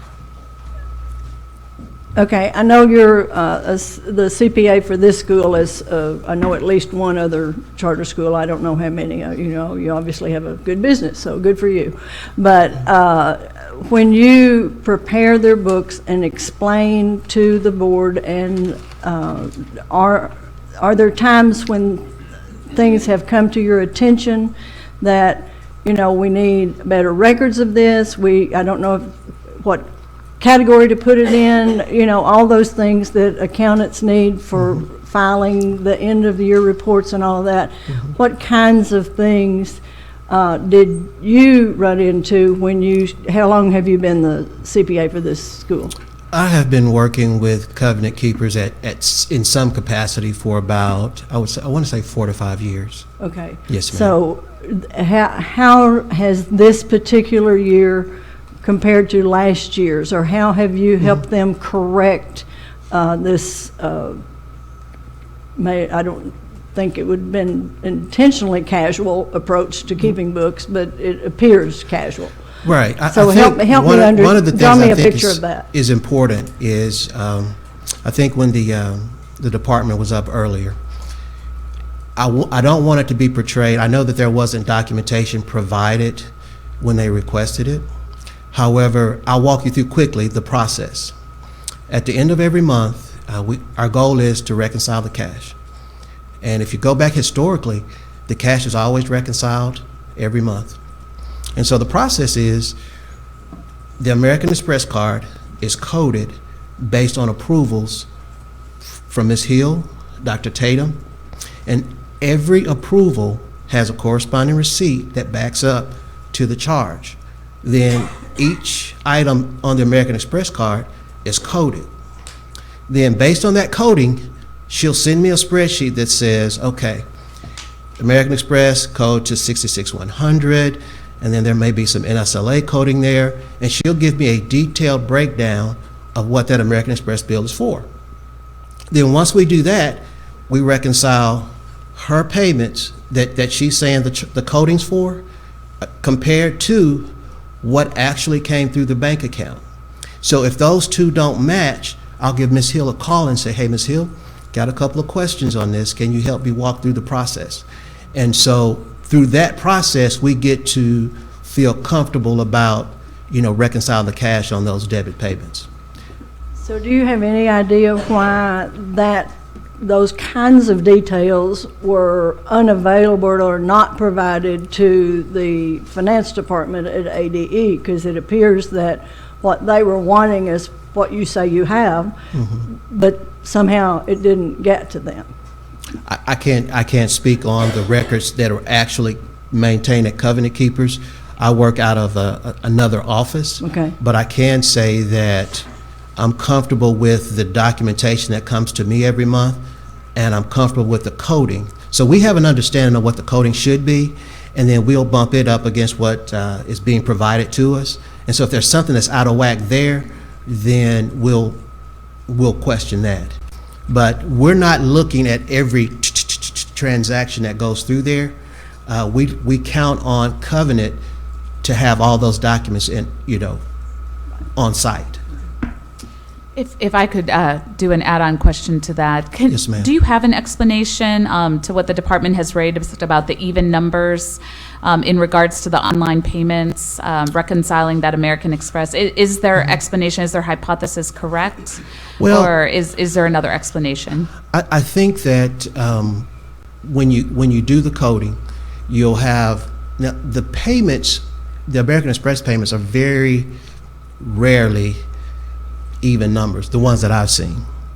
But when she send the coding over, she'll send some of the coding over, and it may just be based on a split that actually was an even number transaction. So the actual coding itself, when you look at the actual American Express payment, I don't see many of them that come through in totality that says, $3,500. I'll see one that says, it may say $3,505. There may be another one that's another amount multiple times in the month, but I'm not seeing those even dollars come through to that extent. So would you say that, because the American Express credit card statements that we did receive did have those online payments that were even numbers as per the department, right? $3,000, $5,000. Is that an anomaly? No, I think if it were me looking at this, I would be concerned about what is the balance of the American Express account to see if there's any issues, meaning that there's some accumulating debt that could contribute to some cash flow issues. But the last time I checked, the American Express balance was approximately, and you can hold me to this, about $4,000, the most recent one. So to me, there's not an accumulation of outstanding debt potentially there. But were the concerns of the department at all valid in regards to these online payments reflecting cash flow? Well, I would kind of echo what Mr. McCray said. I don't think the American Express is impacting the cash flow. I think that the journal entry that we recorded to end out the school year is what contributed to the negative fund balance. So from a cash flow perspective, I don't think the American Express payments were causing the issue.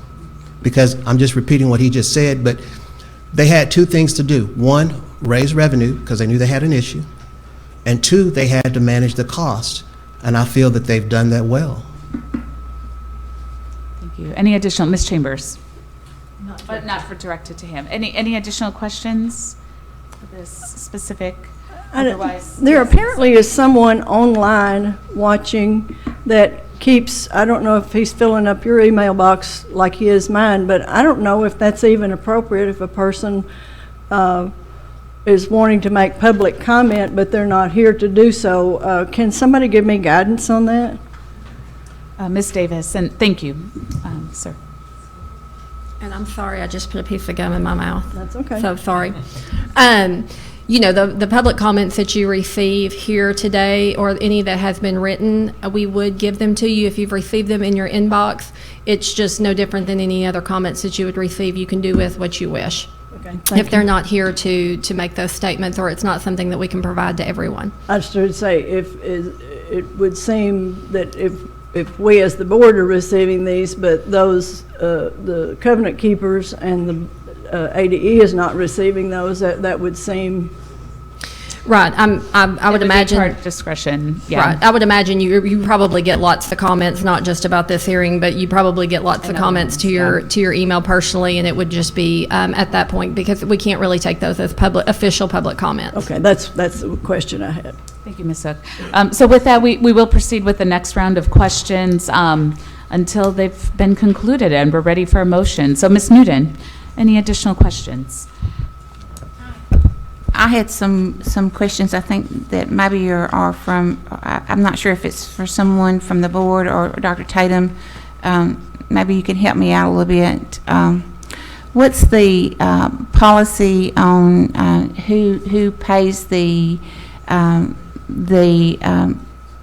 pays for your purchases, the writing of the checks, paying the bills, keeping the documentation? Because I know there were a lot of handwritten checks. There were checks out of sequence. There were checks that again were the even amount checks going to specific individuals twice a month, and I didn't know, because I don't have information background, if they were vendors or employees. What's the policy of your local district doing that?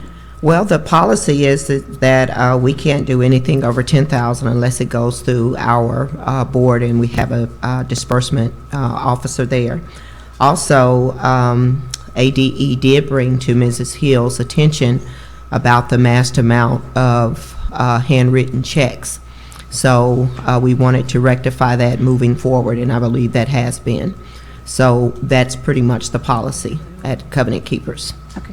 What about the checks that were written to specific individuals a couple of times a month? What is specific individuals a couple of times a month? Mm-hmm. That could have been maybe reimbursements. I would really have to look at those to see. They were for even amounts like $500, $600, and it was reoccurring, a couple of times a month over several months, because we only got like three or 4 months of checks, and I was wondering what those were. And again, I would have to look specifically at that 500, 600, whatever they are, to see who they were actually written to, and I can actually give you an explanation. I'm not really sure when it's a couple times a month. If it was a teacher, I know that we had gone on a trip, and then we had to do a certain amount per diem as far as travel, eating, things of that nature. So it could be that you give into consideration for a couple times a month. I'm not sure. I would just really have to look at it to see what that couple times a month was all about. Ms. Davis, Ms. Noon, I see a member of that might have to be able to offer some testimony. How you doing? And have you been sworn in, ma'am? And if you could kindly state your name and your title for the record. Marquita Hill, I'm the executive assistant. The twice a month even amounts, those are for vendors, what we call AP payroll. So that's what that is. Okay, so Ms. Davis, help me out a little bit here. I'm not, because I don't understand the difference between a vendor and employee, because it looks like to me if it's a regular, I don't understand. So you help me out. Okay, I'm going to defer to Ms. Moore and Ms. Smith to give you some more information on that, and then if there's any other questions that you may have about vendor versus employee, I'll be glad to answer those. We did a little bit of research on what you were just asking, because we noticed some of that. They have a list of their employees on the website, and then when we started looking at some of these employees that were being paid, some of them are being paid as employees and receiving W-2s. Some of those same employees are having vendor codes, and they may or may not be issued a 1099. And then some of them are not issued W-2s at all, and they may or may not be issued a 1099. So, again, help me out, because I'm starting to hear IRS. Is that what I'm hearing? I don't know. We don't know. I mean, we don't know, because we don't know what these things. They don't have any documentation or description for what the checks are when we pull the ABSCAN reports. We don't know. Okay. Mr. Askew, if you could kindly come to the mic. Joseph McCarthy was famous for saying, "I have in my pocket the list of 57 communists in our government." We just heard something with no specificity. I'd like to know name and amount of payment, and then we can address something. But until we have a specific fact and have notice of that fact, what you're doing here is not helpful, and is actually, to the extent it's putting this charter at risk, is not appropriate. If there's going to be evidence, let's have evidence. Okay. Well, I do think that's part of the issue here, is trying to understand more about that specific line item. And I think that's part of the inquiry, and I don't want to speak for Ms. Newton. I'll let her elaborate on that. But Ms. Davis. And I'll let them give more information. They know with more specificity the information that you're asking, but I just would like to remind you guys that, again, this is not like an objection period and things of that nature. And so we really just need to focus on the fact that if you have specific questions, we can address them. And in regards to being on notice, these are their own documents. So these are Covenant Keeper documents, so they should be on notice of what their own documents are. Thank you. And if I could just also reiterate, I think something Ms. Newton said earlier that was very appropriate, that it's impossible to silo just academics or financials. And so hence, when the Charter Authorizing Panel, even now the questions are coming from diverse natures, I think it's acknowledging that all of this relates to each other. So Ms. Newton.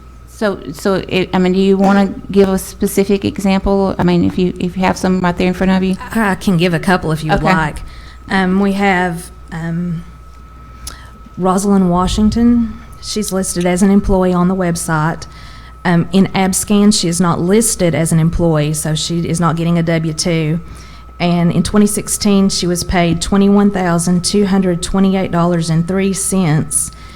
And in ABSCAN, now this is their information, it says no 1099. Okay. We have a Ms. Rodriguez. She's listed on the website as an employee, a front office employee. ABSCAN shows that she does receive a 1099, but if she's an employee, she should be a W-2 employee. So there's several like that. Those are just two examples. All right. So would those be things that would cause your department a little concern, great concern? We would want to know why that they're listed as an employee on the website and not receiving a W-2, and why an employee that is receiving a W-2 is also receiving vendor checks. If you're receiving money that's not a reimbursement, it has to go through the W-2 process. You can't receive a 1099 and a W-2. Okay, say that again, because I didn't catch If you're an employee, you know, like I'm an employee of ADE, so I receive a W-2 for my payroll. Okay. And if I am getting any additional pay that is not a reimbursement, it has to go through that W-2 and be taxed. It can't be just on a vendor payment. And so on these vendor payments, we don't have the documentation to see. Some of them say bonus, so we don't know what they are actually for. Yes, Mr. Williamson. And 1099s are typically awarded to independent contractors. A vendor, yes. And they are responsible for all of the taxes. Right. I mean, so it's not like they're circumventing the IRS or the DFA from getting their tax. It's just that vendor, if you will, or contract employee is responsible for paying. Right, but they should not be listed as an employee on the website, is what we're saying. If they are a vendor or a contractor, then they're not an employee. What if they have, I mean, is there any instance that perhaps this may be a Covenant Keeper's question also, would there be a single person that it has two roles, two jobs at the district or school, if you will? One is a salaried job, and the other one is, you know, a contract laborer. Mowing the grass. I mean, I don't know what it could be, but would that be uncommon? I have never seen that myself. Typically, if you're doing two jobs, you're going to have two contracts. You know, like if you have a teacher that is also a bus driver, they're going to have a certified. I was trying to get away from Right. direct school stuff. You know, Right. say they had to go, you know, repair a doorknob. I mean, I don't know. I'm just making stuff up. Would they have received, if that was not their typical job? I mean, this, like I said, maybe a school question. If they have. Typically, you would pay someone hourly for something they do outside of their job. Most districts have what they would pay someone hourly to do if it's not their specific job, and then that would be run through the W-2 also. One example, you have some employees sometimes in a district that work gates or do other things like for the athletic department. That is turned in, and that is also run through their W-2. Any other person, if you did it for a district, you would get a vendor check. I get a Right. W-2 salary in my current position, and I'm also 1099. So I have more than one role in my position, and so that's why I was just curious, Dr. But and the issue that we had with this, some of them are not receiving 1099s. Right. They are actually put in Independent as an contractor. employee and a vendor, but then there is no 1099 being issued. I'm just trying to get an Right. understanding of what's going on. Ms. Newton, did you have some additional questions related to that line of inquiry? Not related to that question. Okay, thank you, Ms. Newton. Would anyone like to recognize? Yes, I would. Yes, I please. just want to, she did a great job on explaining. If you could come to the mic, Oh, I'm sir. sorry. I'm And sorry. state your name again for the record. Darren Hamilton, CPA. She did a great job in explaining the rules separating independent contractors from employees. What I wanted to share with you guys is, and she's correct, she may not have seen the 1099 prepared for the individuals. I know Ms. Rodriguez got a 1099. What was the other one? Miss Washington didn't get a 1099. What we do is we assist Covenant in preparing the 1099s. What we do in an effort to, because sometimes if you look at the coding and app scan, you can miss someone that should get a 1099, but they don't. So what we did is we pulled everyone that received a vendor check for the year. We bumped that up against the 1099 list. And then in addition to that, we gave everybody over $600 a 1099. So the two individuals, she's absolutely correct. They may not have seen that because they weren't coded in AppScan to receive a 1099, but we actually prepared one for them and sent that in to the IRS. And I think the other thing, as the gentleman was saying here, she's correct in my opinion, but sometimes when you have to pay someone and they're not set up as on the employee side, it's, in my opinion, it's better to at least record the revenue so that that person is responsible for every dollar that the school paid. And so, yes, ideally, you want to include all that revenue on the W-2. But what was done, there was no revenue paid to the individual that didn't get reported. So I just want to be clear on that particular item. The ones that she didn't see, we have the 1099s for, and at some point I can have someone at my office provide those if needed. And there's nothing wrong with issuing a 1099. I mean, in my opinion, it lessens the liabilities tax that the school liability. has It because it does. pushes all off on the contract labor. It does. Right. It does. Thank I'm you. done. Ms. Smith, thank you, Mr. Hamilton. Ms. Smith. The only concern that we have with that is if they are a 1099 employee and they're a vendor, then why are they listed as a contracted employee on the website? I mean, because it has their name and then it has their contract amount. So, if you're looking at that, you would be looking at as a contract employee that would be receiving a W-2. That's our only concern, and that would be a concern with the school district also. Thank you, Ms. Smith. Thank you. Ms. Newton, any additional questions? I have other questions. But not related to this, okay. And then, wait, I do have to ask, because again, there's not an official rebuttal, so it's more, but would anyone like to hear from Ms. Tatum?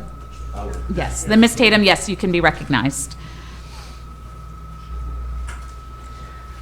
As regarding, the website is updated at certain points according to ADE, and on there, it doesn't say, it just asked us to put a salary schedule, employees, things of that nature out there. So it doesn't necessarily say contracted services, purchase services, and all of that, so we'll just have to do better.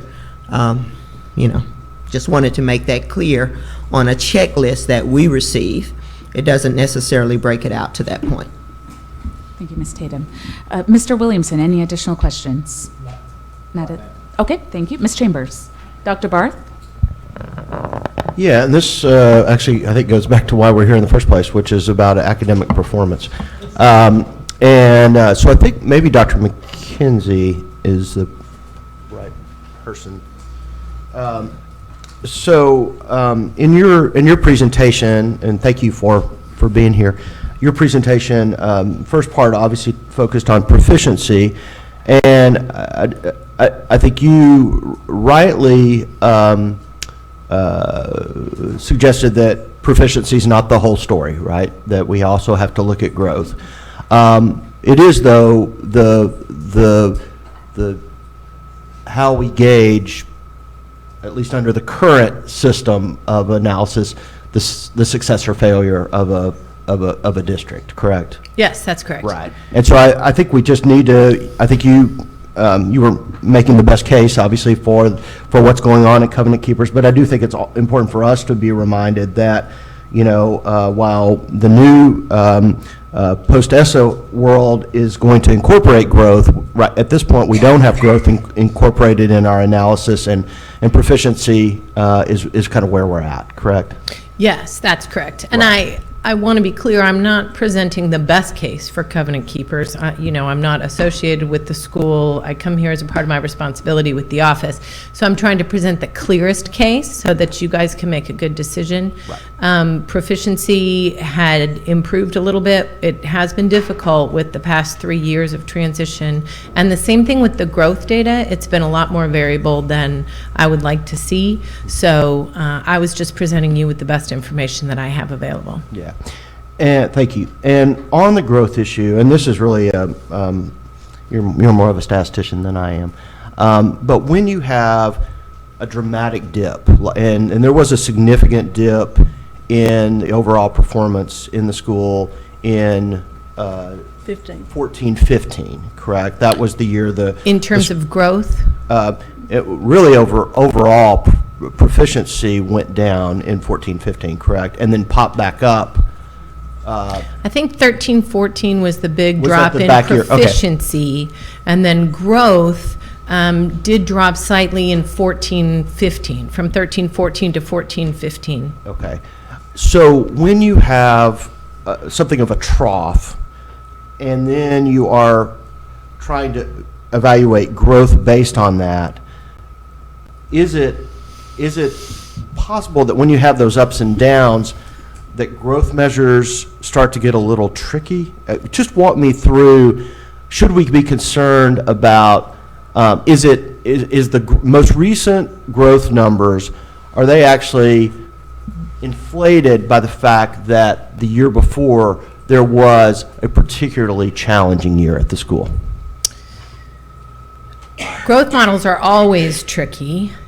This one is based on individual student performance over their entire test score history. So I wouldn't expect that the prior year performance of the school as a whole would have an outcome that would inflate the growth data of students for the next year, just like I wouldn't expect that those high scores in the middle schools for growth, the traditional public schools, would lead to a deflation in the subsequent year. There shouldn't be a clear relationship between those two values, but again, we've been using different tests, and the growth model shows some lack of correlation between and across the years, so I can't speak to it in a confirmatory way. Okay. And in the data you presented today, are the numbers, the number of students that you're looking at over that time, are they only the students who are at the school all 3 years? No. This was not a cohort level analysis. This was all public data. So growth data proficiency data includes any student who is at the school on or before October 1st, which is our traditional definition of attending a school. And the growth data includes any student who had a prior year score somewhere in the state and was there on or before October 1st. So they could be kids who just came in for that 1 year. We're still included in the growth model. Okay. All right. Thank you. You're welcome. Ms. Zook. Ms. Dean.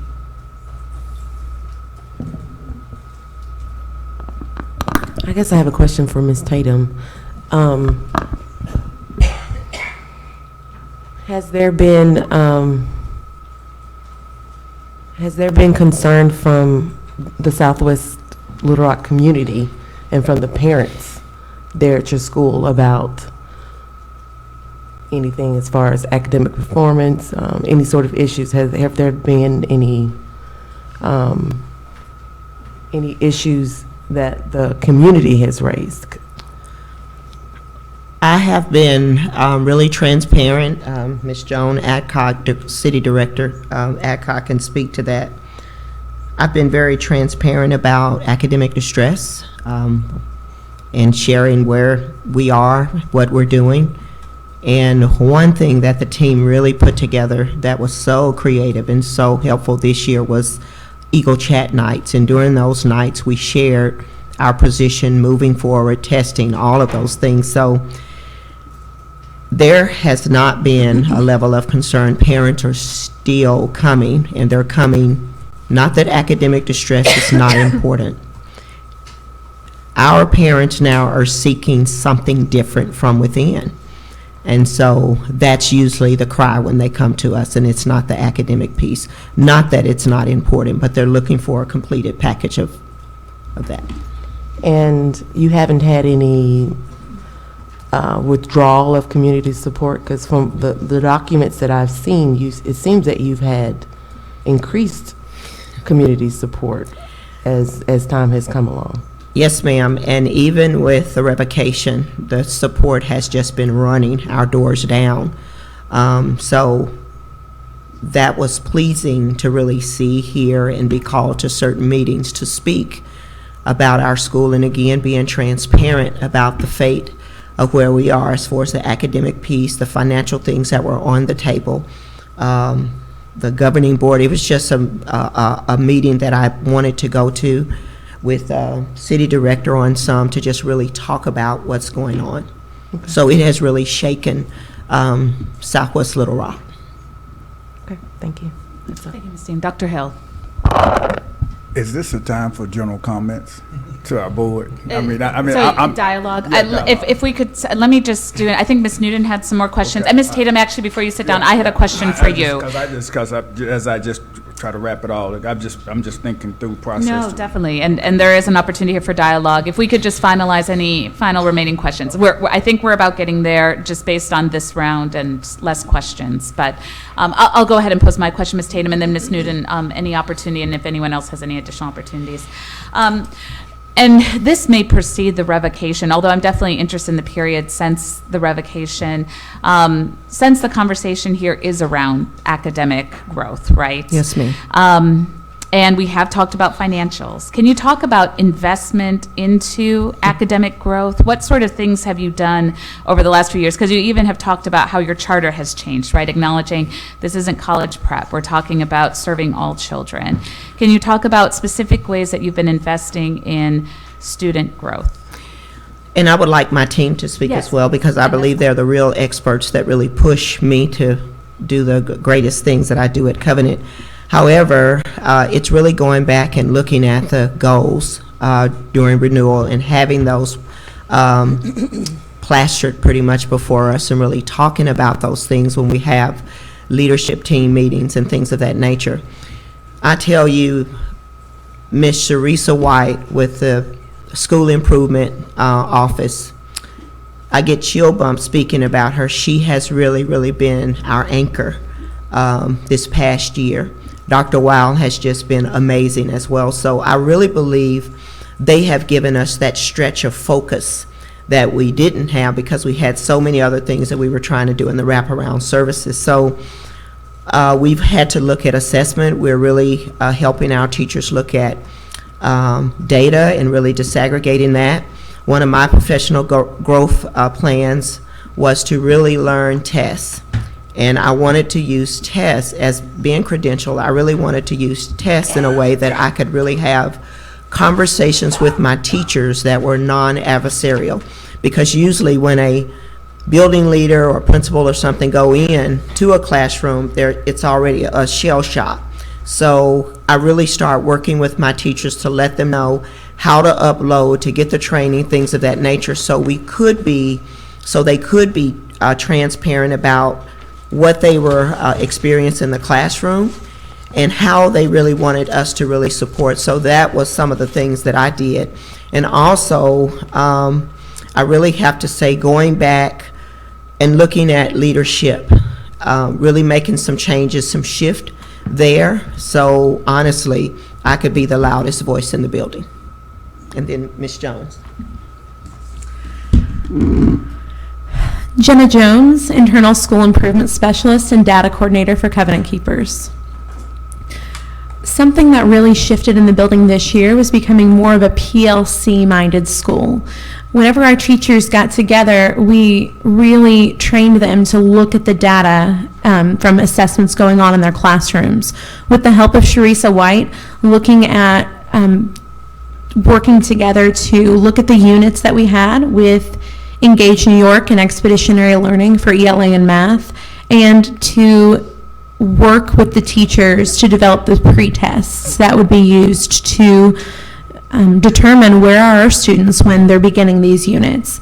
And then the unit assessments, the mid-module assessments along the way, looking at the data to determine what is necessary for students to move on. With the introduction of the ACT Aspire interim assessments, that made a huge impact on our teachers being able to see how is what I'm teaching in my classroom preparing them for the ACT Aspire testing in April. And being able to have those frank conversations with teachers really shifted the culture of teachers at the school. And as Dr. Tatum spoke about making sure that our teachers have additional test training in such a way that they feel comfortable with being observed in their classrooms, and they want to show off what they've learned through the training that we've provided them, has made a difference and has made it much more transparent in the building. And that culture of teachers asking other teachers, hey, I want you to come and see me teach this lesson. That's made a big impact on our teacher culture. Thank you. Any additional questions while she's up there? Otherwise, Ms. Newton, please. I know you had some additional ones. Thank you. I think, I'm not sure if this is for the board president or Dr. Tatum, but I did notice that you've got 4 out of your 6 members are resigning effective July 1st.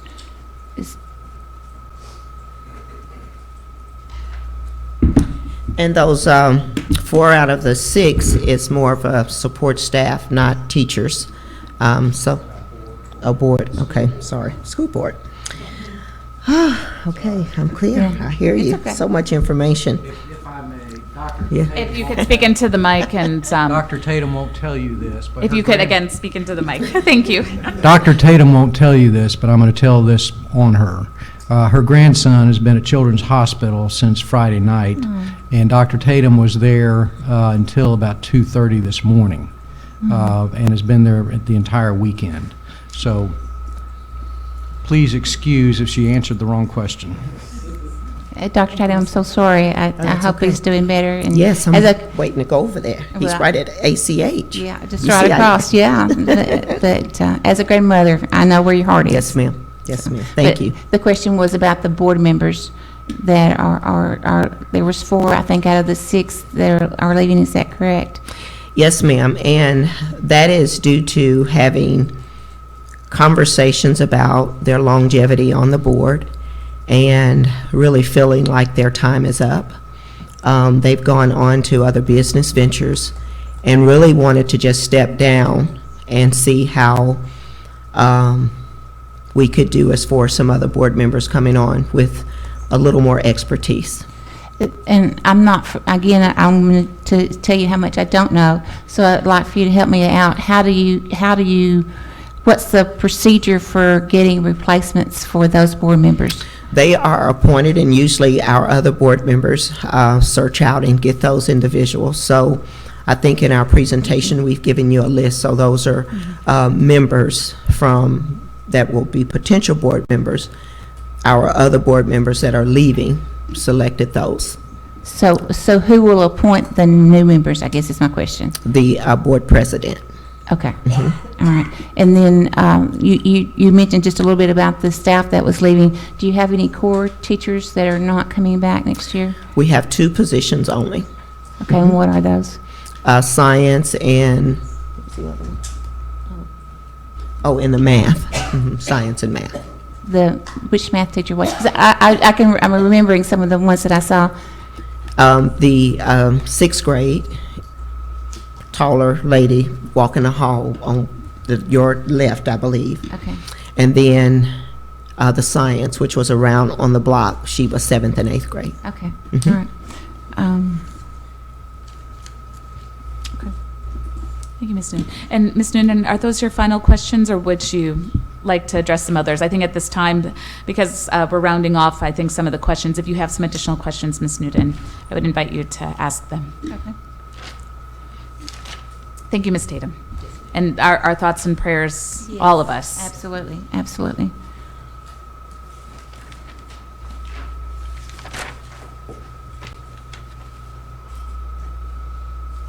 I think that's all for now. Thank you, Ms. Newton. Mr. Williamson, Ms. Chambers. I'm sorry, Dr. Tatum. Would you mind going to the mic one more time?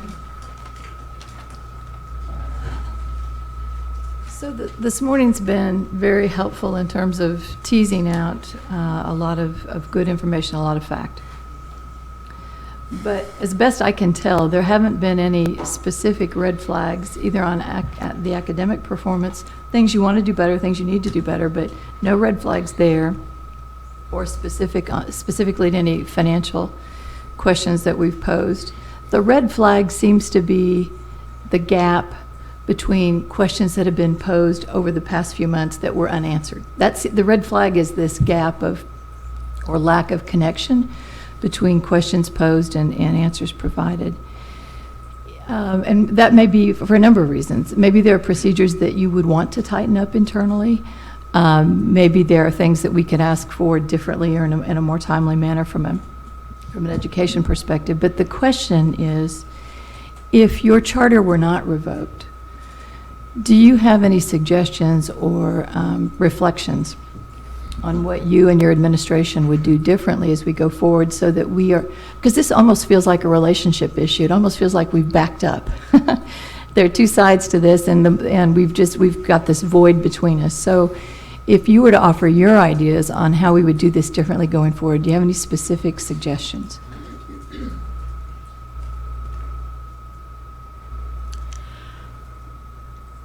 I would say that I felt demeaned, attacked. I stood for hours on just governance when I was supposed to be here on academic distress. When Ms. Boyd, Ms. Cindy, and I think Elisa was in our office, it was right before Thanksgiving break. Mr. Hamilton had traveled, and there was just really no clear understanding, plus the pressure of coming through a $212,000 overpayment. I usually go back and look at Ms. Chambers' videos so I could see how to better perfect covenant keepers. I've yet to go back and look at that video because I've been in a place trying to understand what got us here. It wasn't that we didn't want to give the information. I think there was a lack of communication on our part. I'm not going to say it wasn't Covenant Keeper's part as well. However, I feel the department wasn't there to be a cheerleader, and their charter authorizing board's panel. So since leaving that meeting, I'm a little concerned for other charters. When they come through, they need a checklist. They need to kind of have something, Ms. Chambers, to say, we're not going to scurry off on whether you're Googled and you come up on something. I mean, it's just a lot. So for Covenant Keepers, I've taken it all in. Scott Smith, APSRC, he'll never be able to get rid of me. He is the best, along with his team. So we do have some financial things for reporting, and that we have to clean that up, because our goal has always been to be transparent. As far as the academic piece, I heard Miss Annette Barnes. I heard her clearly. So that forced me to go back and do some internal things in moving forward. So, Ms. Chambers, I would say now, in the event you don't revoke the charter, it has been a very eye-opening experience for me. Very painful, but also it has given me more of a fight, a will within to go back and make Southwest Little Rock be the best charter school it can be, because our parents need us. We serve a niche. And one of the gentlemen that was on Facebook, he was doing some things. I talked to one of those parents. Those are the kind of kids we get that reached out and wanted some help. And in the time that she wanted him to come to our school, transportation didn't go there, so therefore her money and time working 2 jobs wouldn't allow her to get to our school. So guess what? I feel responsible for that. I also feel that's the reason I'm there in 72209, to help try to bridge some of these things that are so difficult. Hopefully I answered your question. Thank you, Ms. Chambers. Dr. Barth. No, I have some response when we get to general discussion. Ms. Zook. Ms. Dean. And Dr. Hill, any final questions? Then, and if no other questions have arisen, what I'd like to do, colleagues, but I welcome your input here.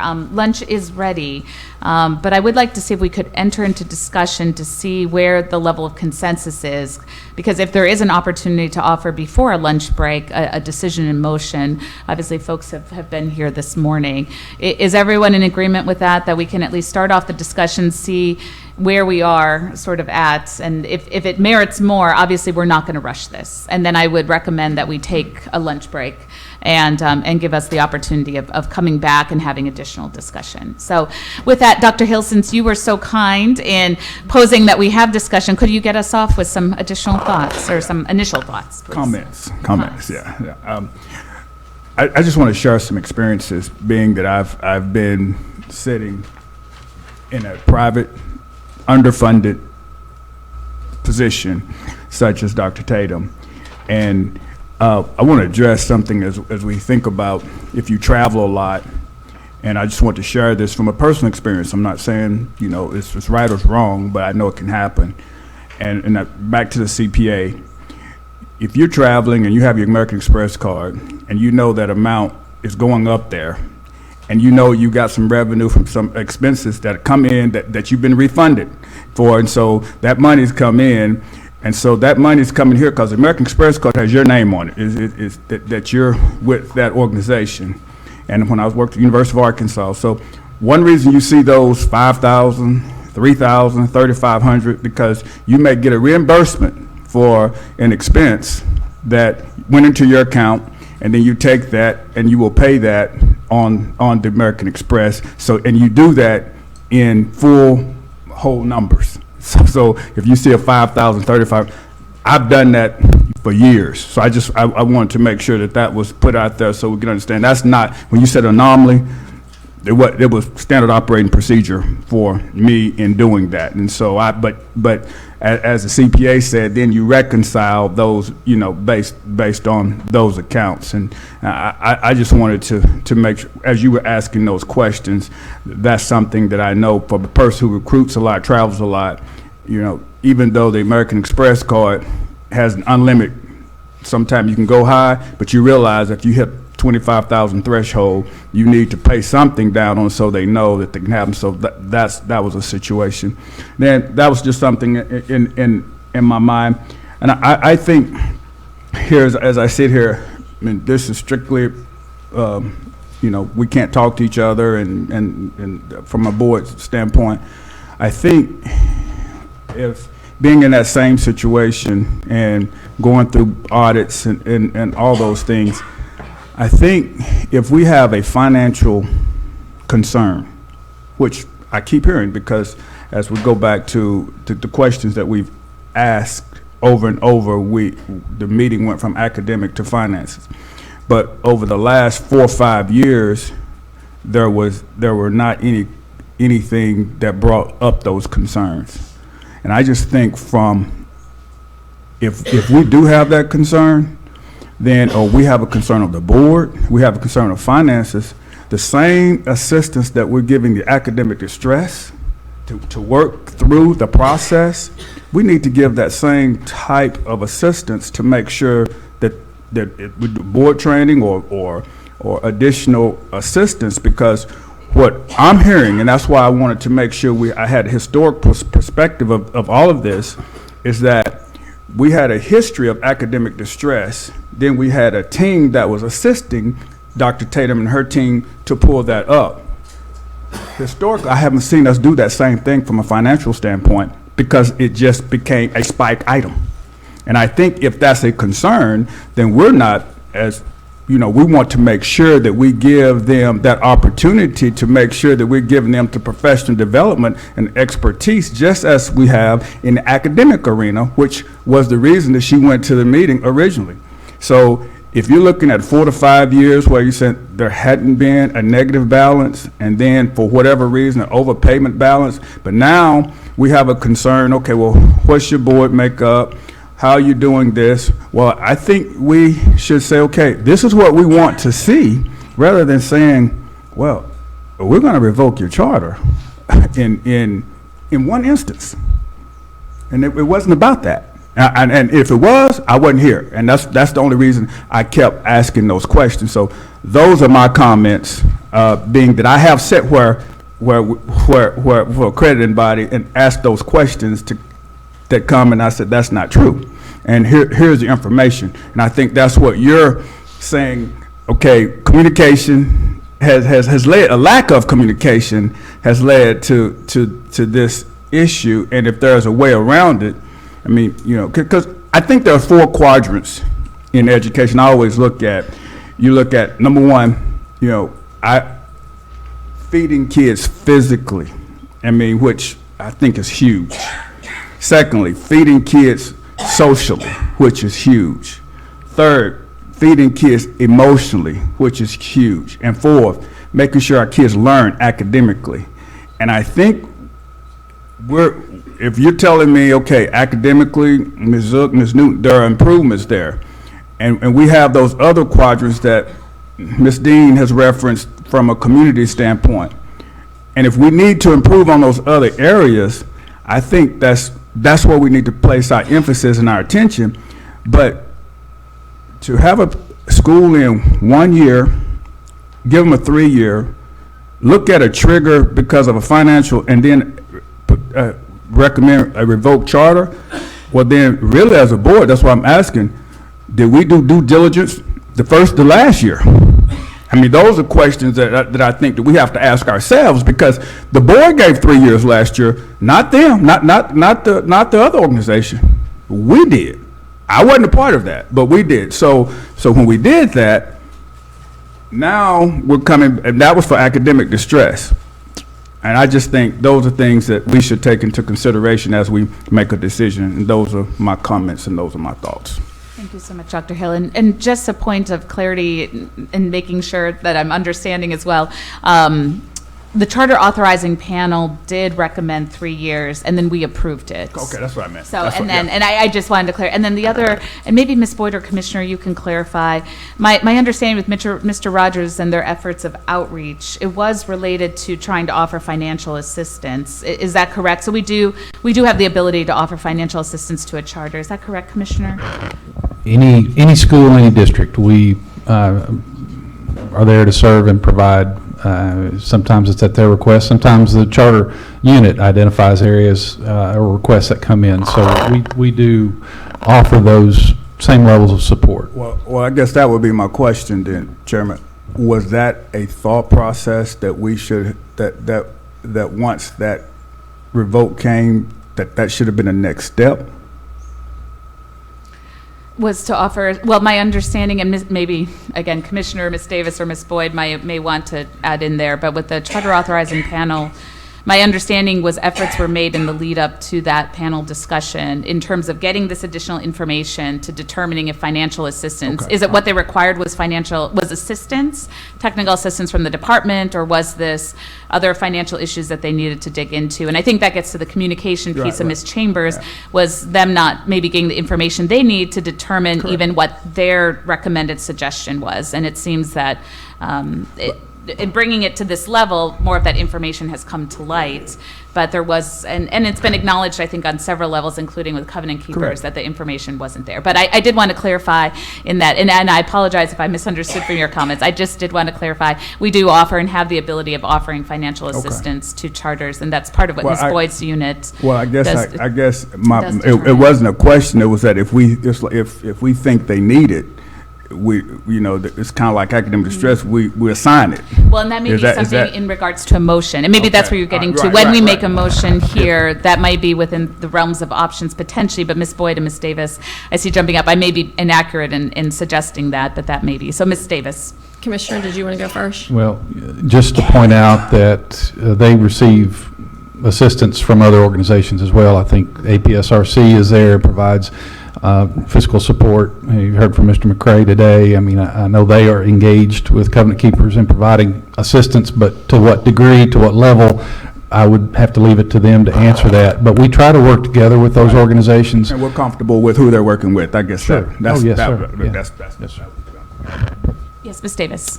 I just wanted to point out that one of the things that was brought up about board members having to go through training, and the board members are required to go through the same training that all school district board members are required to go through. So if it wasn't a matter, I mean, whether they've had it or not, I don't know, but they are required to go through that training. The law does not necessarily allow a mechanism to put a charter school on fiscal distress. You can certainly require as part of a modification that they participate in some of the same things that a school district on fiscal distress would do, such as, approval of purchases and things of that nature.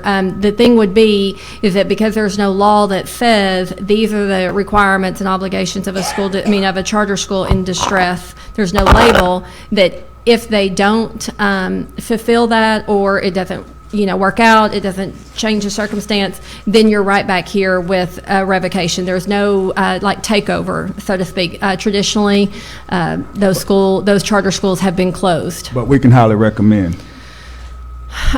You can recommend and you can require certain things that they would do, but if they don't, there's no so much. The only teeth you have is to go through a revocation hearing at that point. Thank you. Thank you. Ms. Boyd, did you have anything to add? No. All right. So with that, I know Dr. Barth had said that he had comments as well. Dr. Barth? Yeah, and some of it's responsive to Dr. Hill. I do want to reiterate, you talked about the 3-year green light that was given last year. I do think that when that debate took place, we were all very clear that because of the way that charters operate, that this charter could be called in at any point.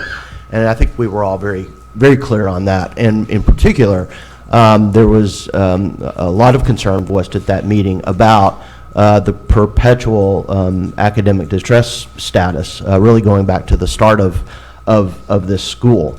And that's where, where I ultimately, no matter whatever lack of good information, lack of good communication we have on the fiscal side, and whatever governance issues, and I think there are some that exist here, I'm ultimately still deeply concerned about the academic distress in the school. And I think that in particular we've got to be clear that how we evaluate whether schools are in or out of academic distress, and I use that term at this moment because that's the term we're using at this moment. It is about proficiency. It's about that 49.5. I think nobody at this table loves that as the way to gauge it, and we're changing it. And we are going to begin taking growth into account, but that is the ruler by which all schools are evaluated in the state, and this school has consistently failed to meet that. Every time that Covenant Keepers has been before this board, and I really don't know how many times it's been since I've been on this board, 5 or 6 times probably, we've regularly gotten reports about improvement, about growth in math scores or growth in literacy scores or overall growth, and it's just never come to fruition.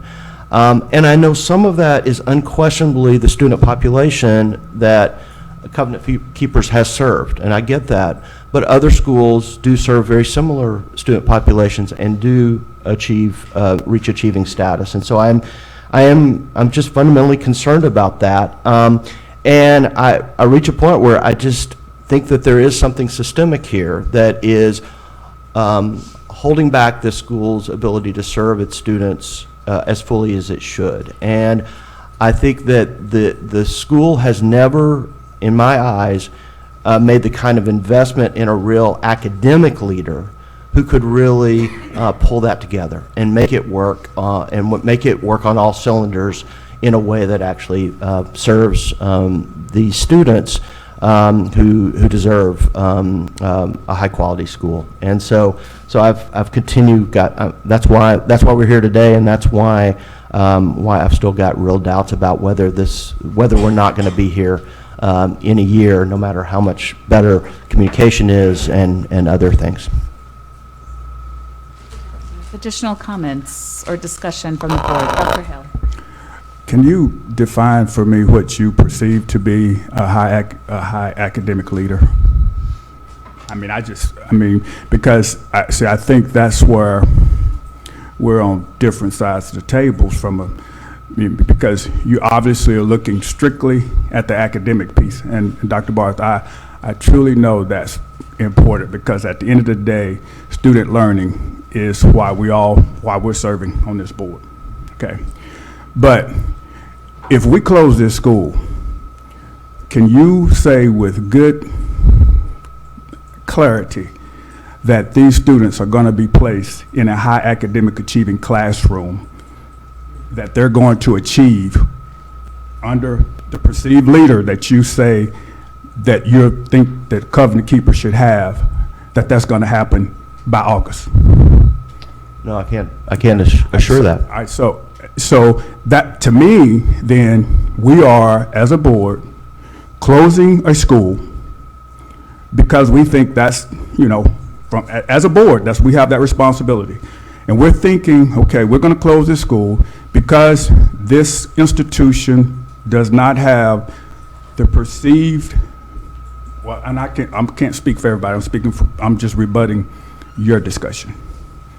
Person to lead the school, and if we close the school, we need to know exactly where those babies are going, who's going to teach them, and to make sure that if we're going to make sure that we're closing, they need better.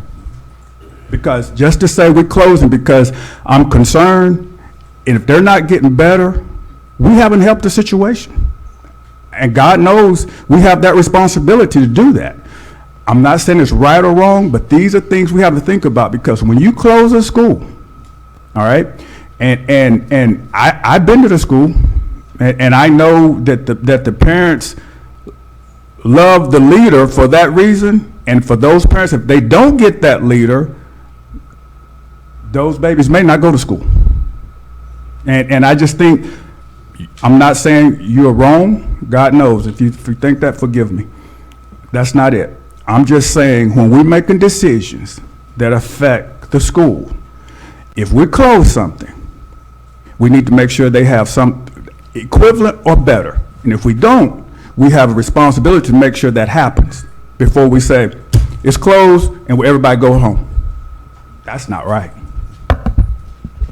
Well, I think I am frustrated that we're here in late May having this conversation, and I think we all know that this timeline is not ideal, but I do think that it is. I feel personally that it's it's ultimately our responsibility when a school has perpetually underachieved, that does put an onus on us to take action whenever we have that responsibility. And I think in particular, this school has been given a number of chances to make it, and in my view, it's not there yet.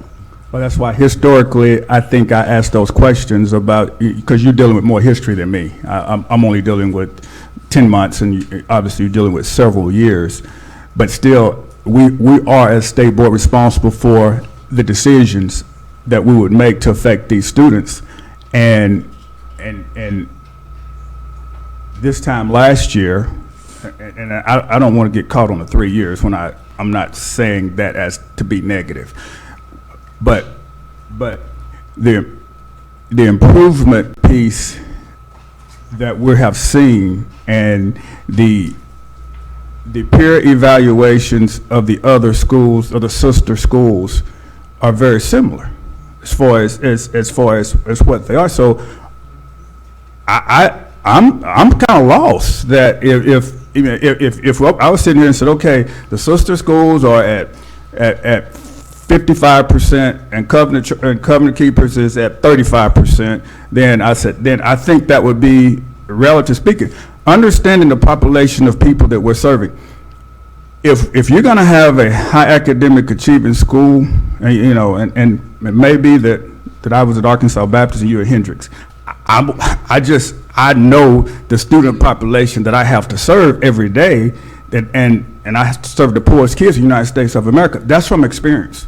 And I know exactly what the population of students they're dealing with, and I wish that they scored high on all the ACT, but it's not. I mean, so for us to disengage them from the educational process as a choice and say, you don't have this choice any longer, but the academic are improving, which, Ms. Zook and Ms. Newton said, no, they're not. And then we say, okay, they are improving, and we're getting that. And then we look over here at the financial piece and say, well, it's finance. So I'm saying, okay, if it's that, I mean, let's give us some help and say, we want to see this in the finance in December, the CPA, exactly, here are the items that are concerned to us, and let's get that information, as you said. But to say to close a school in May, and then they have to go and find another school by August.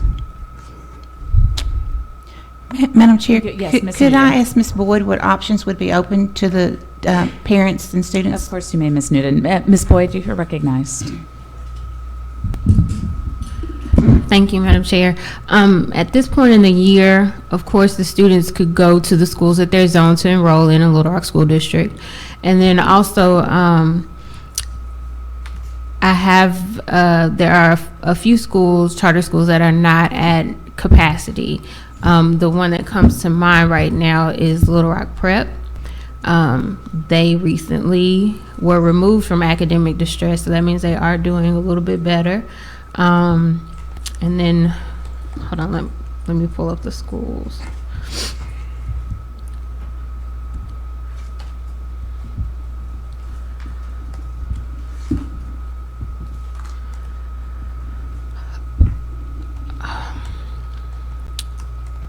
I believe Capital City Lighthouse could accommodate 6th graders at this point.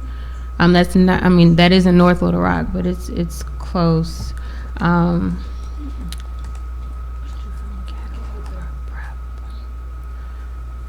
And the other schools, the other charter schools in the area, I believe 6th grade could be accommodated at Scott Charter School as well. Again, that's on the other side of the city, in Scott. And then the other schools that accommodate grades 6 through 8, as far as charter schools go, are at capacity, to my knowledge. So Little Rock Prep would be the only option then? Viable option for people without transportation, correct? And could take all, I'm sorry. No, they would not be able to take all of the students. Right now, there are a little over 100 students at Covenant Keepers. Little Rock Prep, hold on one second. I don't want to give you misinformation, so just hold on one second. And Commissioners, Ms. Boyd does that. The traditional public schools are still an option, correct? In addition, these are just alternatives to the traditional And public. she did mention the schools to which they are zoned, so. Yes.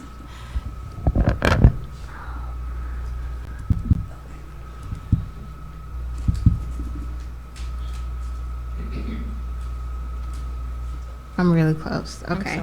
You're fine. I should have prepared this previously. So Little Rock Prep, as of our last count, their maximum enrollment is 432, and the last count we had for their enrollment was 411. So that would be, they could accommodate 21 students if those numbers have not changed. In that particular grade, those grade levels, 6, 7, 8? Yes, they're a K-8 campus. But I mean, there are 2 campuses, and one is 5 through 8. And so the openings are at the 5-8 campus? They are actually, yes, so their enrollments numbers are heavier in the earlier grades and lighter in the later grades. So they have their smallest enrollment in grades 5th, 6th, 7th, and 8th for the previous year. So yeah, it's my guess that those would be where the spots are. 11. 11 spots. 21 spots. 21 spots.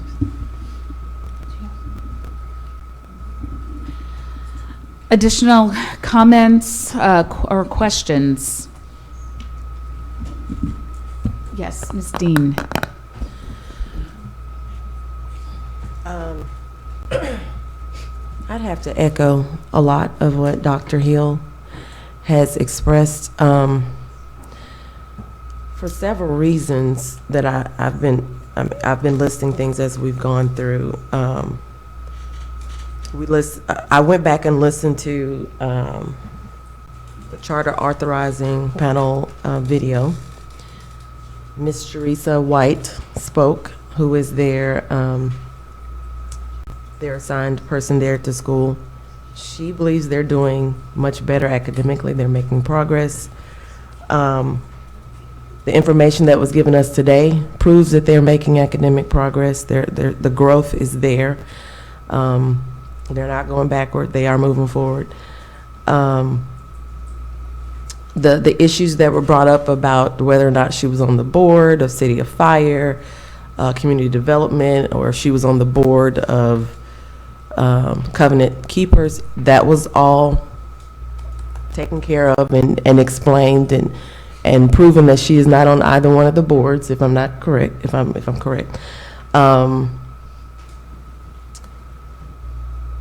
We've heard from their CPA about the financial issues, which there were some issues there, but that seems to me it has been rectified as far as their financial issues.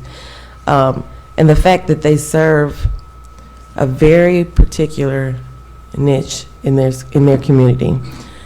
I'm looking at things like the fact that there was no one signed up to speak against them today.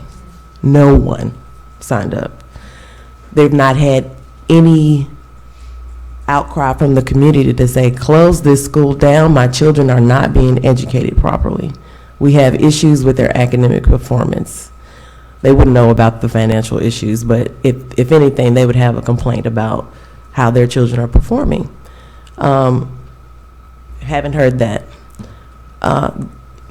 The support that they have in the community, the wraparound services, which they have been growing over the years, I would think that if there were issues with the longevity of the school and how well they're performing and how well they're serving students, I would think that there would be some pull-out there from community support.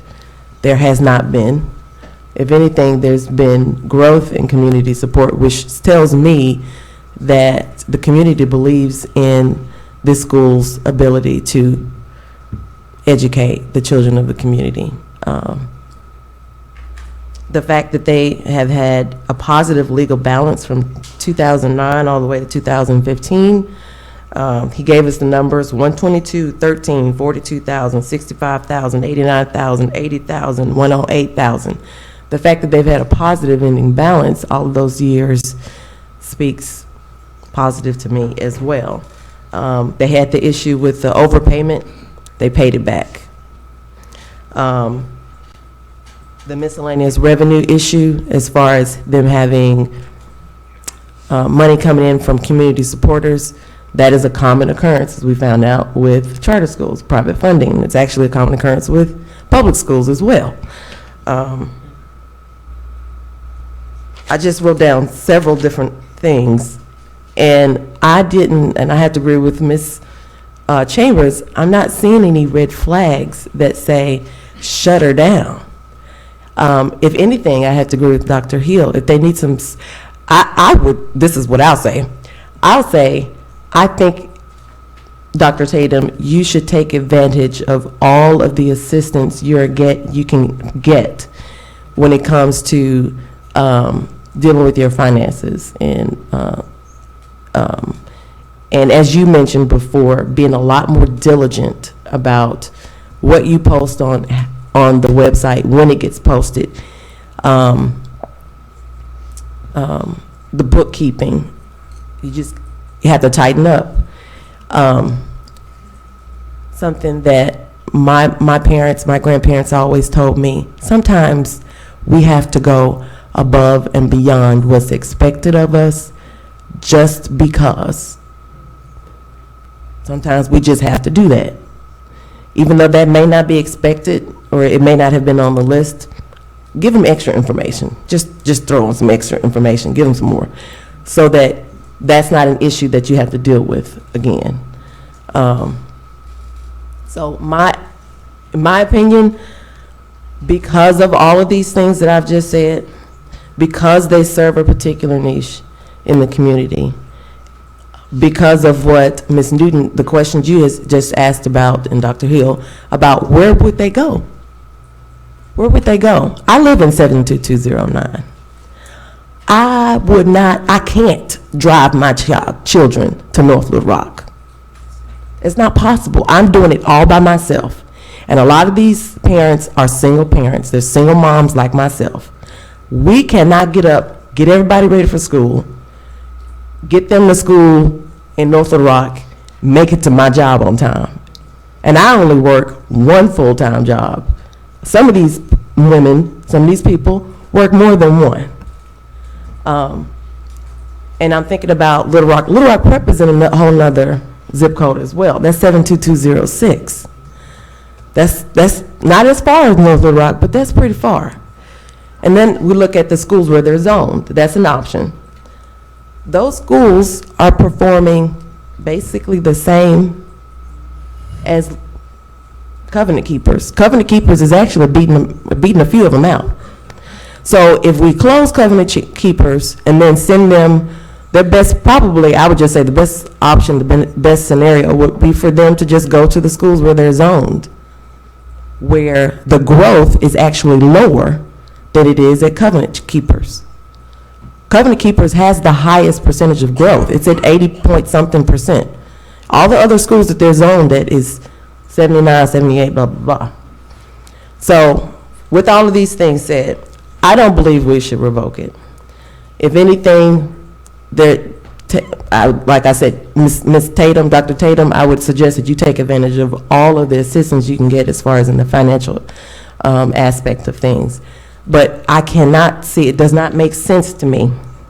I cannot wrap it around my mind why we would just shut it down immediately like this. If anything, there should have been a process. I would think there would be a process of, okay, have them come back, or probation or something. It just doesn't make sense to me where we go from approval for 3 years, revoked. It's not making sense to me. So that's where I stand. If you were asking where I stand, I don't believe they need to be revoked.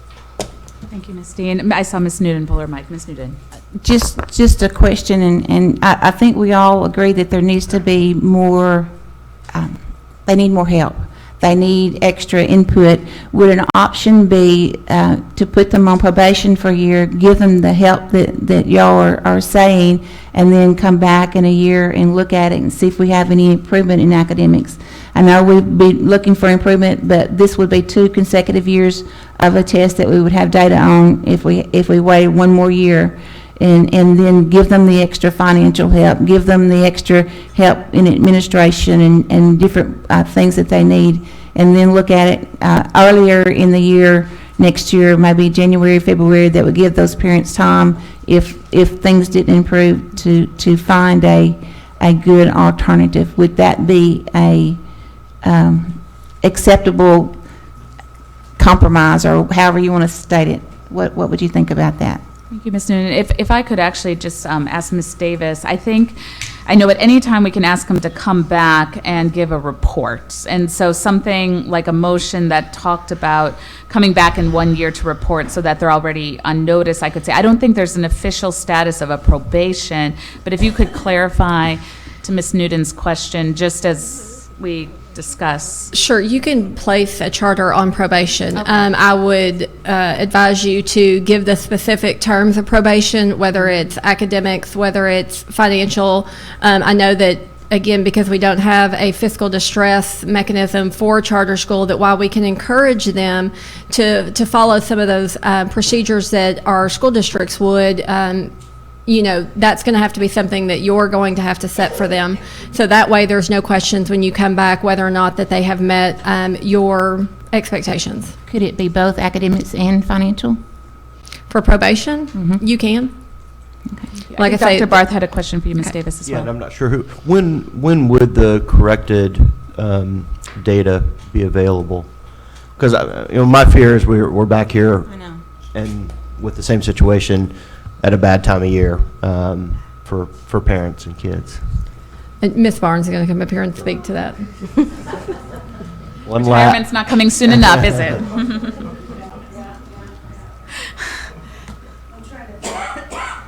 I'm trying to think while I'm walking.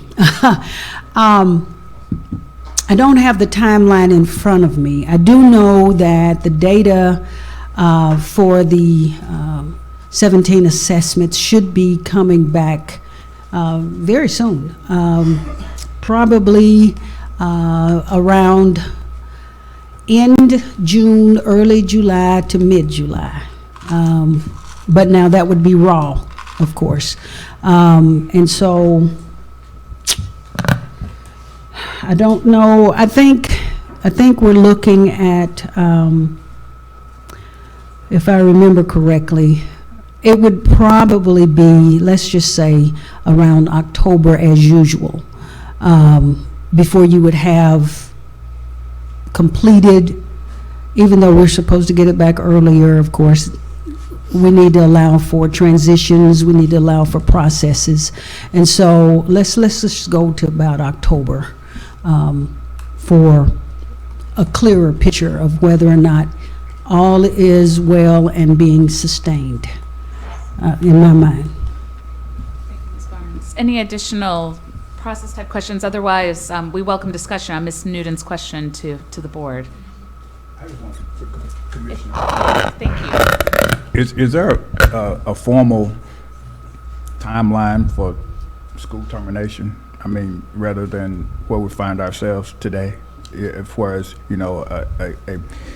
a school just can't be closed in 60 days, 90 days. I mean, is there a formal process that we, from a year, you follow me? I do. I think Ms. Davis probably has that pegged. I mean, their charters are different because action can be taken on charters at any time during the course of the year. Now, that's not that's not preferred that we ever do it that way, and which is why the urgency of going ahead and having this meeting now, depending on the decision of this board, that other options could be evaluated.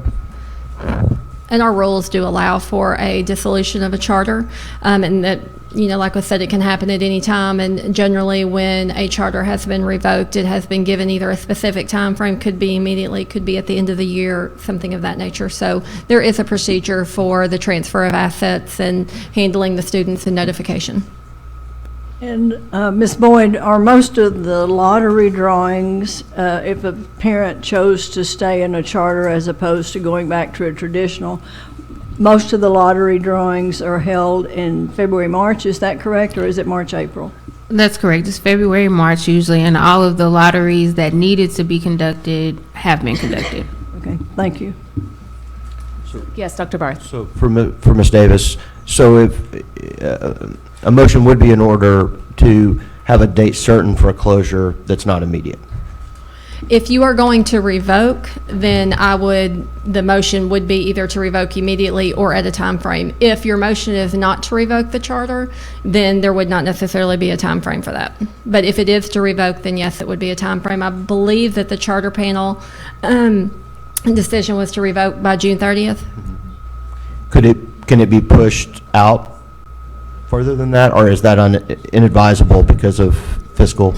Would that be like to the next year, to the next June 30th, or, I mean, I would not advise you to do it necessarily in the middle of a school year, only because it would be more disruptive both to the teachers and staff and students. But if it was going to be pushed out to the next year, it would. There is, and I'd have to look it up. I mean, our procedures do say that, and it's just a matter of the transfer of assets and kind of a sense of a receivership about the assets, since it is state money and state equipment and things of that nature. So it could be, but I don't know that we've done that before. Generally, I think if revocation is warranted, it's warranted sooner than a year out. And we've not done a revocation since I've been around here, so I was just how this plays out. And if I could just ask one final clarifying question before you sit down, Ms. Davis. In case of a probation, would you also recommend a time frame for that? I would, especially if the nature of a lot of the concern is the closure at this date versus a different date that, had this hearing been held in December, would that change your decision and your consideration? So I would consider a date for them to come back, and I would consider what it is that you want them to be on probation on and what kind of procedures they want to follow. So that way, when they do come back, there's not the confusion as far as what were they supposed to have done and whether or not they've done it. Dr. Barth. And if there was a probation with a return, would the law require that we go through the charter authorizing panel, or because I do think timing does become important in terms of trying to get this done in as fast a manner as possible if we do go that route. Could there be an immediate return to this board, or is that improper? The law does say that the department is, the authorizing panel is the authorizer, and then it comes to you for review, so it would follow that procedure. It could be that a report comes back to you, and then based on that decision, but it would go through the charter panel. Thank you for those clarifications. Additional clarifications? Okay.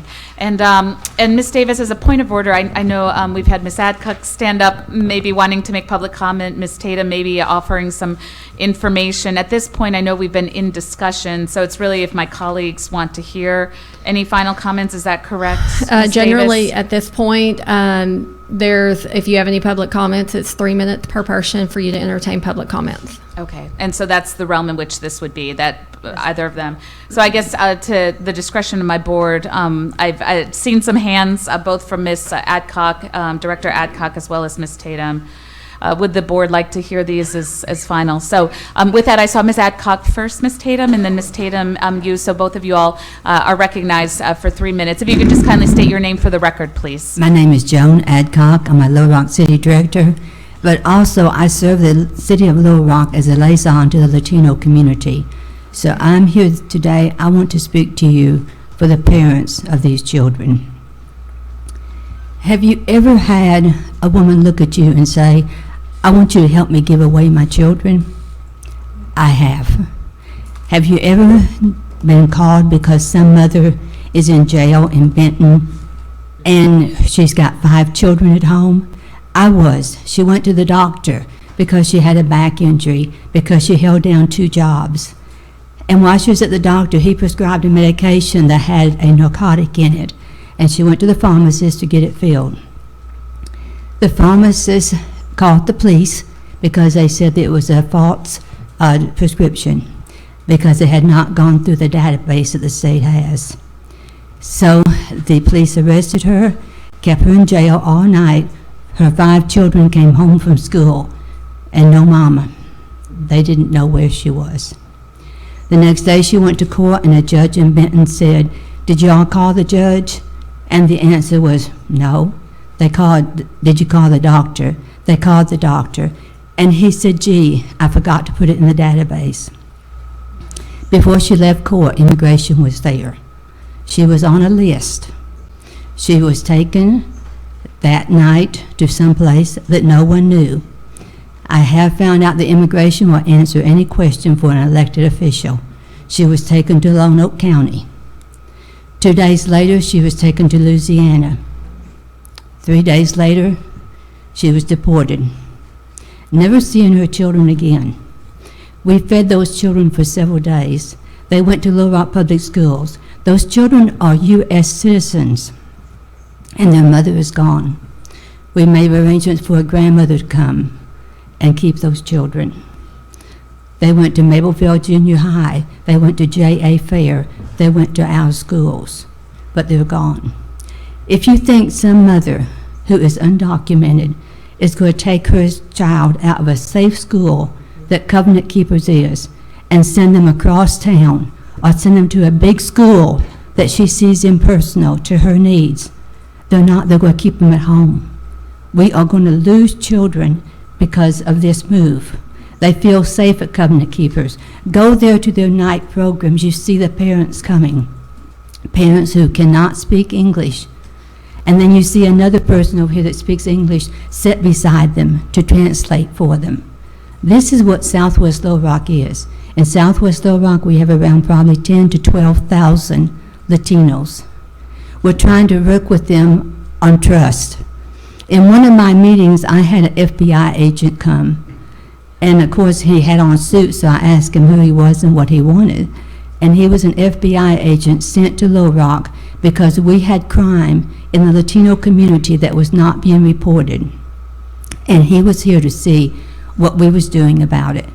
And Chief Buckner sent him to look at what we are doing in Southwest Little Rock because we're having to build trust. We had 15 Latino men go home from grocery shopping, service station, and they was held up.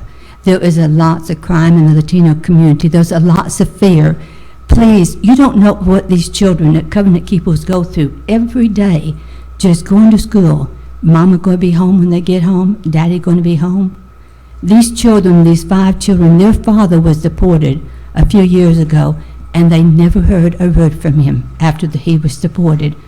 What was those children thinking? How did they go to school the next day? Please, let's not add to the problems going on in the lives of these children. They're safe. Their mamas and daddies think they're safe. And let's not tear them apart. Thank you. Thank you, Director.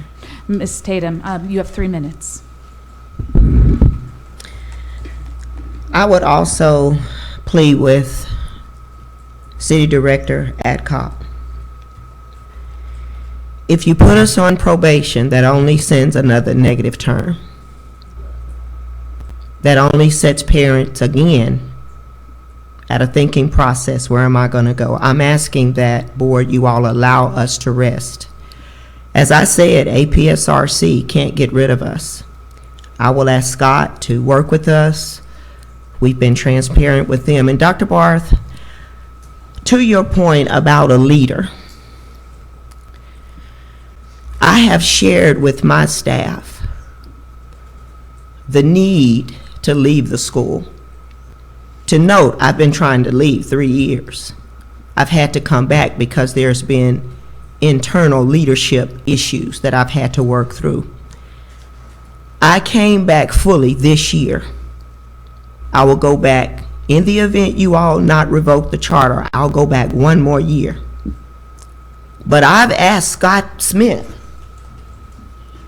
to help me find somebody, because my destination is not Covenant Keepers. I've put something in place to bless, to support, to help families. Dr. Barth, I sat in a meeting with attorneys, and a 744-2246 called me 10 times, wondering, when can I get my child back in school?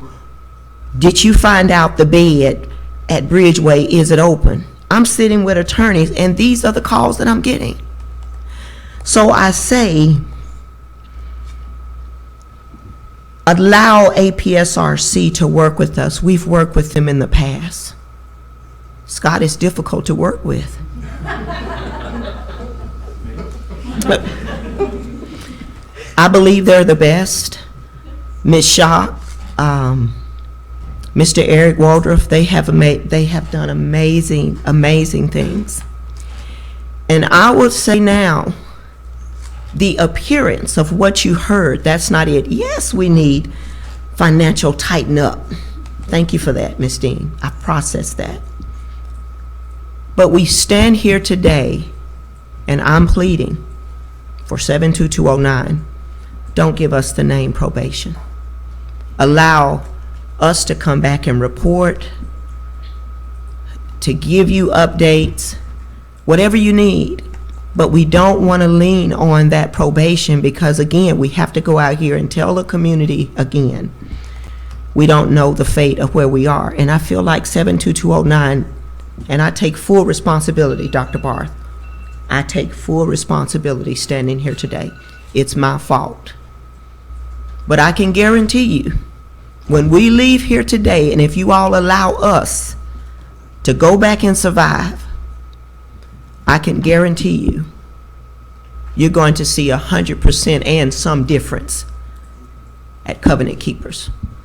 I can rest assured, and then with APSRC, as I said, they're one of the best. I know with their support, we're going to make a difference. Thank you. Thank you, Dr. Tatum. So with that, is it a question, Ms. Dean, or a motion? No, it was actually just a comment. Okay. I want A quick comment. Real quick.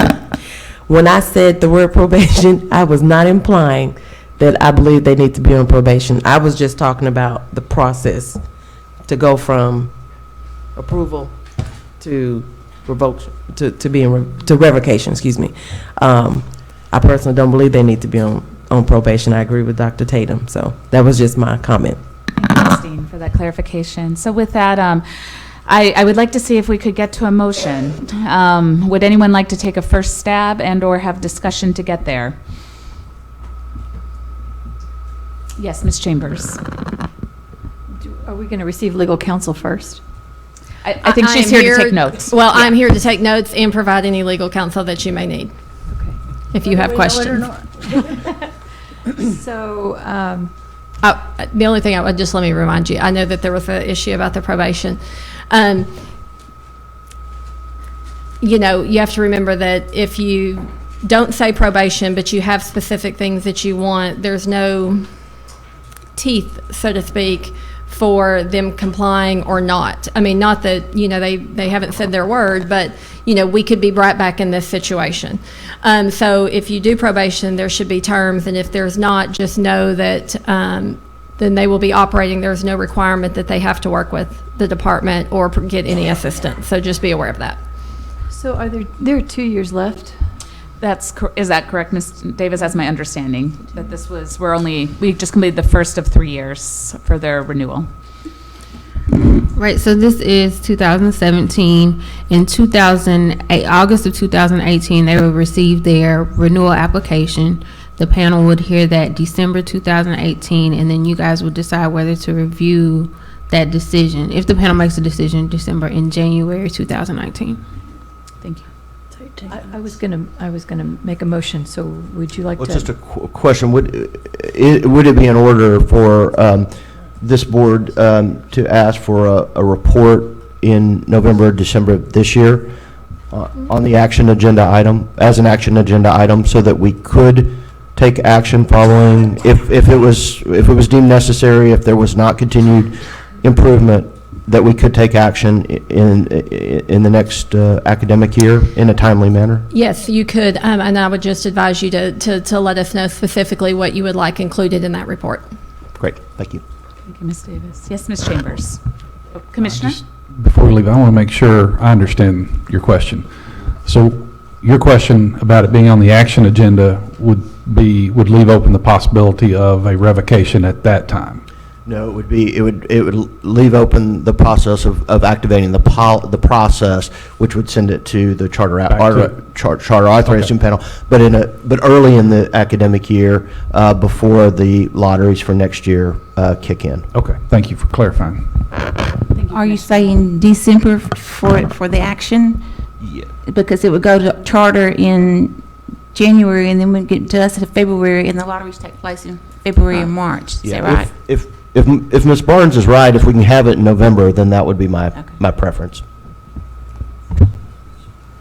Additional questions before Ms. Chambers makes a motion? I think you'll have 2 years' worth of ACT Aspire scores. You won't have the concorded scores. There's no, unless they do something miraculous that we haven't seen in the past, the concorded scores come like late winter, early winter. So, but you would have 2 years of comparison for the ACT Aspire. And we do know, based on the report today, kind of what's happened over the last 3 years. And so it would, I mean, I think what we've heard is this commitment that things are, this wasn't a 1 year blip, that this is a, and I won't, you know, I personally, and I'm not speaking for the rest of the board, I personally would like that additional piece of information so that we don't get caught in this situation a couple years from now. Yeah, I just wanted to be sure that we all knew that it would be 2 years of Aspire scores. It won't be the fully concorded scores like we get at the end, because there's an odd out year there. So as we set up this motion, is it clear what reporting we would get in October, November? I think that would be up for you to tell us what kind of reporting you would like. Oh, no, you mean like what Ms. Barnes was talking about? I Yes. don't want to speak for Ms. Barnes, so correct me, Annette, if I'm wrong, but you would have the 15-16 ACT Aspire score and the 16-17 ACT Aspire score. So you would have two summative things, and if they chose to also provide growth information, that would be another thing that they would decide to do if it helped their cause. But is that correct? Yes, ma'am, that is correct. They would have two years of ACT Aspire, but they would also be looking at growth anyway. So while they would only have 2 years of the same assessment, they would have a clear picture of where they are and whether or not it's this up and down, because we did have to do that over 3 years before. This one would be specific to the same assessment. But unless they chose to do an interim at 9 weeks, we would not have the end of semester interim. Yeah, which they would be doing interims anyway. With ACT Aspire has interims, and then they may have some locally generated interims as well. Yes, Commissioner. Just to offer, it might be helpful for the board. APSRC has kind of been mentioned, and we've heard from Mr. McCray, but we haven't heard from Scotty. It might be helpful if we know just exactly the support that we're talking about here, and that way that's on the record, and then it'll help us to know from school improvement, from finance side. You know, we don't want to be stomping on each other either. We want to work together with any school. I mean, they have charter schools as members, they have traditional public schools as members, so if it might please the board to let him kind of give a brief description of what that might look like, if that's okay with Scott. And then, Mr. Smith, have you been sworn in? But you're an attorney, correct? Okay. Yeah. You may proceed. If you can state your name for the record, please. Scott Smith, Executive Director with the Arkansas Public School Resource Center. We've been mentioned a time or two, as the Commissioner said. I just want to try and clarify what our role may or may not be, as I understand. If I heard Ms. Tatum correctly, she said that she would like to report back to this board a year from now about a change in leadership and possible sponsorship of the school, and that we would work to assist her with those efforts. So that's one thing that I think we would be focused on trying to assist them with.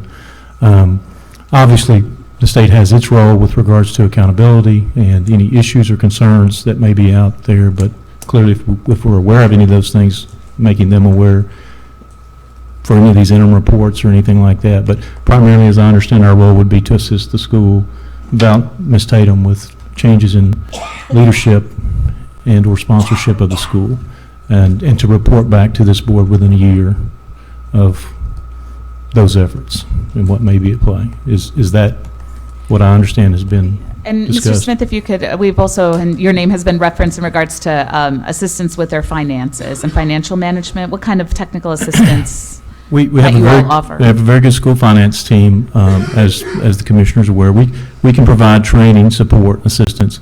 At the end of the day, I think some of the issues that have been raised probably need to make sure they've been ferreted out as much as possible. I think that's probably some kind of combination effort with us visiting with the charter school office and school finance division here at the department, and making sure that things have been put in place to alleviate any concerns or issues as much as possible.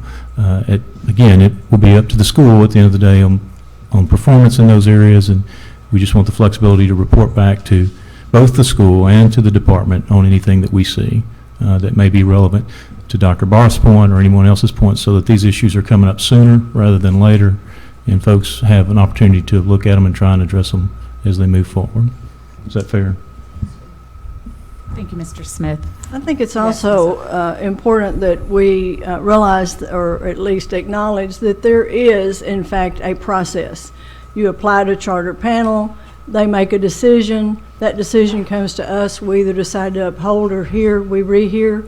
And anytime there's a checks and balances, then that's not saying that one got it wrong and one got it right. That's not saying that, but you know, if I'm on the charter panel, then I feel comfort that if I made a miscalculation, made a vote, that there's always going to be somebody else and something else that is looked at differently. So I don't have that full burden as an individual or as a board or charter panel member.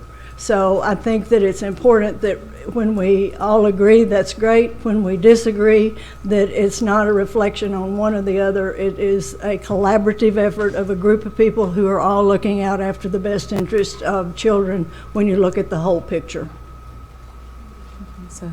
So with that, Ms. Chambers, are you ready for a motion? Thank you, Mr. Smith. Yes, thank you. I've been trying to take notes on how to state this, so please, if you have suggestions on simplifying.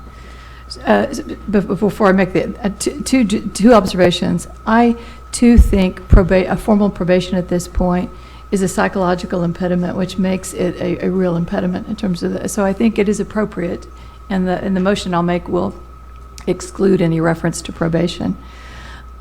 I do think the most important relationship covenant keepers can have is with the Department of Education, facilitated and aided by this is the acronym I was trying to get right, Scott. The APSRC, is that right?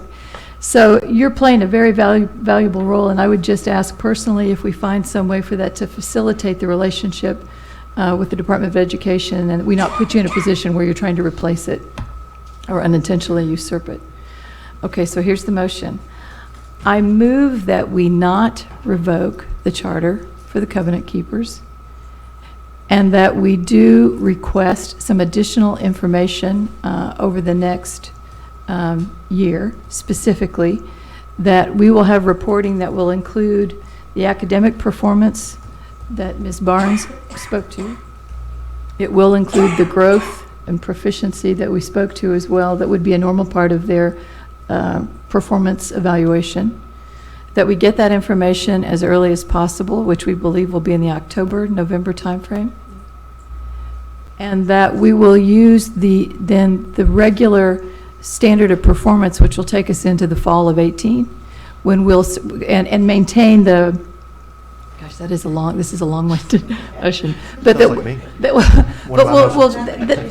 yeah, I win. But the teeth in this is the time frame that we were already on for the school to perform.